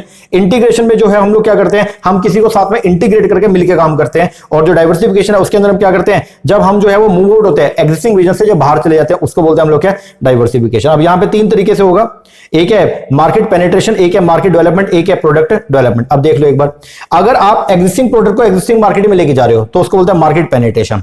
जब आप एग्जिस्टिंग प्रोडक्ट को नई मार्केट में लेके जा रहे हो तो उसको बोलते हैं मार्केट डेवलपमेंट। और जब आप नए प्रोडक्ट को, ध्यान से सुनना, नए प्रोडक्ट को पुरानी मार्केट में लेके जा रहे हो तो उसको बोलते हैं प्रोडक्ट डेवलपमेंट। और जब आप नए प्रोडक्ट को नई मार्केट में लेके जा रहे हो तो उसको बोलते हैं डाइवर्सिफिकेशन, मतलब नया सामान नई मार्केट। तो ये है जी आपका क्या, इसको बोलते हैं हम लोग क्या, एनसॉफ ग्रिड मैट्रिक्स। ओके जी सर, लो जी हो गया चैप्टर नंबर 3। अब लास्ट चैप्टर जो हमारा है उसको निपटा लेते हैं, चैप्टर नंबर 4 जो है आपका स्ट्रेटजी इंप्लीमेंटेशन। अब यहां पे अपने को दो चीजें पढ़नी है, एक तो पढ़ना है चैलेंजेस ऑफ चेंजेस और एक है डेवलपमेंट प्रोग्राम मैकेंजी का 7S फ्रेमवर्क। सबसे पहले आया factor which cause unsuccessful implementation of strategy. भाई कौन कौन से ऐसे फैक्टर है, आपने स्ट्रेटजी को फॉर्मुलेट कर लिया और आपने इंप्लीमेंट किया लेकिन आपकी स्ट्रेटजी जो है वो अच्छे से काम नहीं कर पाई। अब वो कौन कौन से फैक्टर है, तो उसके लिए बोलते हैं सबसे पहले आया अनसेटिस्फैक्टरी कपलिंग ऑफ द स्ट्रेटजी और एक्शन। स्ट्रेटजी तो बना लिया लेकिन उसके अगेंस्ट जो एक्शन उठाए वो स्ट्रेटजी के हिसाब से नहीं थे। मतलब आपने स्ट्रेटजी फॉर्मुलेट तो बढ़िया कर लिया लेकिन स्ट्रेटजी को इंप्लीमेंट करने के लिए या स्ट्रेटजी के अंदर जो आपके ऑब्जेक्टिव थे उनको अकॉम्प्लिश करने के लिए जो आपने एक्शंस उठाए वो एक्शन अगर मान लीजिए स्ट्रेटजी के साथ में मैच नहीं कर रहे हैं तो आपकी स्ट्रेटजी जो है उसे इंप्लीमेंटेशन ढंग से नहीं होगा। तो आप पढ़ क्या रहे हो, पहले तो आप पढ़ रहे हो कौन कौन से ऐसे फैक्टर जिससे अनसक्सेसफुल इंप्लीमेंटेशन होगा स्ट्रेटजी का। तो सबसे पहले नंबर पे क्या आ गया आपका unsatisfactory coupling of the strategy and action. दूसरे नंबर पे जो आएगा वो क्या आएगा जी आपका, वो आएगा आपका इनसफिशिएंट अटेंशन। अगर आपने स्ट्रेटजी को बना लिया लेकिन उसके स्ट्रेटजी को बनाते हुए एक्सटर्नल एनवायरनमेंट के अंदर जो चेंजेस हुए उसको आपने कोप अप नहीं किया, तो मतलब एक्सटर्नल एनवायरनमेंट में जो चेंजेस हुआ उसको अगर कंसीडर नहीं किया तो फिर भी आपका स्ट्रेटजी का इंप्लीमेंटेशन जो है वो क्या होगा, पुअर होगा। फिर डिफेक्टिव स्ट्रेटजी, अगर स्ट्रेटजी बेकार बनाई तो फिर इंप्लीमेंटेशन अपने आप ही पुअर होगा। और लास्ट जो है वो क्या है इसके अंदर, फिर कुछ और बातें, वीक स्ट्रेटजी, अगर स्ट्रेटजी अच्छी वीक है तो फिर इसका इंप्लीमेंटेशन भी जो है वो क्या होगा, बेकार होगा, इफेक्टिव नहीं होगा। इन इफेक्टिव ट्रेनिंग, स्ट्रेटजी को बना के उसको इंप्लीमेंट करने में जो आपने अपने मैन पावर को जो अगर ट्रेनिंग जो दिया वो ट्रेनिंग अच्छी नहीं दी तो उनको पता ही नहीं होगा कि काम कैसे करना है, तो फिर स्ट्रेटजी जो आपने फॉर्मुलेट किया वो आपकी इफेक्टिवली इंप्लीमेंट नहीं होगी। लैक ऑफ रिसोर्स, अगर बना तो लिया लेकिन उसको अब एग्जीक्यूट करने के लिए आपको जो रिसोर्सेज की रिक्वायरमेंट है, अगर वो रिसोर्स की कमी है तो भी आपकी स्ट्रेटजी ढंग से काम नहीं कर सकते। फिर लैक ऑफ कम्युनिकेशन, अगर मान लो टॉप जो स्ट्रेटजी बनाने का काम कौन करता है, टॉप लेवल वाला, अगर टॉप लेवल वाला ढंग से जो है वो कम्युनिकेट नहीं करेगा किसको, लोअर लेवल वालों को या मिडिल लेवल वालों को, तो आपकी स्ट्रेटजी इंप्लीमेंटेशन ढंग से नहीं हो पाएगा अगर उनका क्वेरी का आंसर नहीं करेगा। या lack of the follow through. अगर मान लीजिए आपने स्ट्रेटजी को इंप्लीमेंट तो कर दिया लेकिन आप फॉलो पे नहीं ले रहे हो तो भी आपका जो है स्ट्रेटजी इंप्लीमेंटेशन प्रोसेस जो है वो क्या हो जाएगा, बेकार हो जाएगा। अब क्या क्या इशू है स्ट्रेटजी इंप्लीमेंटेशन में, तो उसके लिए आया मैकेंजी 7S फ्रेमवर्क। ये बेसिकली जो है फ्रेमवर्क है ना वो चेंज के ऊपर काम करता है। ये बोलता है चेंज जो है वो बहुत ही क्या है, जरूरी है, और अगर आपको सक्सेसफुल होना है तो उसके लिए आपको जो है वो चेंज तो करना पड़ेगा। तो यहां पे बोला without change something sleep inside us and seldom awaken. बोलता है चेंज के बिना अपने अंदर कुछ जो है वो सोया रहेगा और वो सोया रहेगा मतलब वो बाहर निकल के नहीं आएगा। दिस स्लीपर मस्ट अवेकन, इसलिए जो स्लीपर जो सो रहा है उसको क्या करना चाहिए, जगाना चाहिए। ये जो वर्ड है जो ड्यूक लेटो एट्रिड्स ने अपनी मूवी के अंदर, ड्यून मूवी के अंदर जो है बोला था, वो क्या था, tell us that to be successful change is needed. तो ये वर्ड ये बोलते हैं कि अगर आपको बिजनेस के अंदर क्या होना है, सक्सेसफुल होना है, तो उसके लिए चेंज जो है वो क्या है, बहुत ही जरूरी है। अब यहां पे जो है वो चेंज को लाने के लिए for your business to grow you must embrace the change but you need to make sure that change make sense. Change ऐसा करें जो सेंसिबल भी हो। इसका मतलब ये है कि बिना बात के कोई भी चीज को चेंज कर देना वो अपने काम का नहीं है। Will you help achieve your goal, मतलब चेंज ऐसा हो जो आपको आपके गोल को अचीव करने में मदद करे and will be embrace by all the employ, और सारे एम्प्लॉयज को जो है वो क्या करें, एम्ब्रेस करें। अब चेंज को लाने के लिए जो है ना वो मैकेंजी का 7S फ्रेमवर्क आता है जिसके अंदर आपको सिर्फ नाम याद करके जाने वैसे तो। अब ये बोलता है the basic premise of the 7S management is that there are 7 internal element है। कुछ हार्ड एलिमेंट है, कुछ आपके सॉफ्ट एलिमेंट है। अब वो कौन कौन से हैं, तो हार्ड एलिमेंट में आएगा 7 हैं। पहला है स्ट्रेटजी, दूसरा है स्ट्रक्चर, तीसरा है सिस्टम। ये तीनों आपके हार्ड एलिमेंट है और 4 आपके सॉफ्ट हैं, shared value, style, staff, skill. ये चारों आपके क्या सॉफ्ट एलिमेंट है, ठीक है ना। तो जब आप चेंज लेके आओगे तो आप अपने हार्ड एलिमेंट में भी चेंज करोगे, उनको आइडेंटिफाई करके उनमें चेंज करोगे, और आपके जो सॉफ्ट एलिमेंट है उनको भी क्या करोगे, चेंज करोगे। अब यहां पे क्या बोलता है, आओ एक बार, how use of the McKinsey framework include. अब कैसे बिजनेस के अंदर आप उसको कैसे यूज करोगे, तो बोलता है सबसे पहले डिटरमाइन करो how your business will achieve target and goal, फिर बूस्ट करो प्रोडक्टिविटी और परफॉर्मेंस को, फिर पुट करेंगे propose strategy into effect, facilitate करेंगे complexity of aligning department and process during merger and acquisition, examine करेंगे इफेक्ट क्या पड़ा चेंज का कंपनी के ऊपर, और फिर पॉलिसी को क्या करेंगे, इंप्लीमेंट करेंगे जिससे एम्प्लॉय स्किल और कॉम्पिटेंसी क्या हो, इंप्रूव हो। अब इसके लिए जो 7S फ्रेमवर्क है सबसे पहले नंबर पे आएगा आइडेंटिफाई करो वो एरिया जिसके लिए चेंज की क्या है रिक्वायरमेंट है, जिसको अलाइन करना है, जिसको चेंज करना है। अब वही 7S, पहला क्या स्ट्रेटजी, दूसरा जो है वो क्या है आपका स्ट्रक्चर। स्ट्रक्चर में क्या क्या चेंज कर सकते हो, हाउ इस कंपनी, स्ट्रक्चर ये बताएगा कैसे कंपनी ऑर्गेनाइज किया गया, डिसीजन कैसे लेते हो, इनमें आप चेंज कर सकते हो। फिर है सिस्टम, फाइनेंशियल सिस्टम कैसा आपके यहाँ का, ये सब। शेड, दूसरा ऐसा है शेड वैल्यू, फिर है स्टाइल, फिर है स्टाफ, और लास्ट जो है वो क्या है आपका स्किल। तो ये 7 फैक्टर है, इनको सबसे पहले आप आइडेंटिफाई करोगे और देखोगे इनमें किसमें आपको चेंज करना है। दूसरा आप डिटरमाइन करोगे योर ऑप्टिमम ऑर्गेनाइजेशन डिजाइन, अपने ऑर्गेनाइजेशन का डिजाइन जो है वो आप क्या करोगे यहाँ पे डिटरमाइन करोगे, ठीक है, जिसके अंदर आप बेसिकली जो है वो ये देखोगे कि आपको अपने यहाँ पे बेसिकली ऑर्गेनाइजेशन का डिजाइन इस तरीके से होगा, इतना इफेक्टिव आप अपने पास में जो है फॉर्मुलेट करेंगे कि जो आपके गोल्स को सेट करने में और एक्शन प्लान को लेने में जो है वो क्या रहे, इजी रहे बेसिकली, ठीक है। फिर डिसाइड करोगे व्हाट नीड टू चेंज। आप अगले स्टेप के अंदर ऑर्गेनाइजेशन के, जब आपने ऑर्गेनाइजेशन का डिजाइन सेट कर लिया, अब उसके बाद में आपको यह देखना है कि चेंज करना किस फैक्टर में, वो जो 7 आपके फैक्टर थे उनमें से किस फैक्टर के अंदर क्या करना है, चेंज करना है। और उसके बाद में फिर आप जो है वो क्या करेंगे, इंप्लीमेंट करेंगे किसको, चेंज को, और आखिरी में रिव्यू करेंगे 7 एलिमेंट को in your strategy development network. तो टाइमली बेसिस पे आप लोग जो है उसको रिव्यू भी करते रहोगे कि जो चेंज आपने किया क्या वो प्रॉपरली जो है वो वर्क भी कर रहा है या नहीं, मतलब क्या उस चेंज की सेंस भी है या नहीं है। तो ये मैकेंजी 7S फ्रेमवर्क है, इसमें याद करके जाना कि कौन कौन सी हार्ड स्किल है, कौन कौन से सॉफ्ट फैक्टर है, ठीक है। और दूसरा ये इसका जो चेंज को लेके आने के पीछे अपना जो पूरा प्रोसेस है वो जरूर करके जाना, ओके जी सर। चलो ये कीजिए, बाकी मिलते हैं हमारे नेक्स्ट सेक्शन में। अच्छा ये हो गया अपना कंप्लीट एसएम वाला, इसको आप निपटा लो, ठीक है। अब मार्केटिंग वाला जो है वो फिर बाद में करते हैं, इससे पहले मैं यूनिट नंबर 1 की रिवीजन वीडियो आपके लिए पहले लेके आऊंगा, ठीक है ना, जिसके अंदर हम लोग इकोनॉमिक्स पढ़ेंगे, उसके अंदर मैनेजमेंट पढ़ेंगे, माइक्रो भी है, मैक्रो भी है, और उसके अंदर एथिक्स वाला टॉपिक जो अपने को कंप्लीट करना है, ठीक है। तो वो नेक्स्ट क्लास के अंदर देखते हैं। लेक्चर कैसा लगा कमेंट करके जरूर बताइएगा, अच्छा लगा अच्छे से कमेंट कीजिएगा, कोई कमी लगी तो वो भी बताइएगा, ठीक है ना। और अगर आप हमारा ऑनलाइन बैच लेना चाहते हैं, नीचे नंबर दिया हुआ है, इसके पर कॉल करके या व्हाट्सएप करके आप इंक्वायरी कर सकते हैं, ओके जी सर। और बाकी प्रैक्टिस के एमसीक्यूज अब हम लोग जो है वो मैनेजमेंट के प्रैक्टिस एमसीक्यूज भी हम लोग शुरू करने वाले हैं, तो टेलीग्राम के ऊपर जो है वो आपका एमसीक्यूज मिलने स्टार्ट हो जाएंगे, तो आप वहां से जो है देख लीजिएगा उसको, ओके जी सर। चलो ये कीजिए, बाकी मिलते हैं हमारे नेक्स्ट सेक्शन में, तब तक के लिए थैंक यू वेरी मच।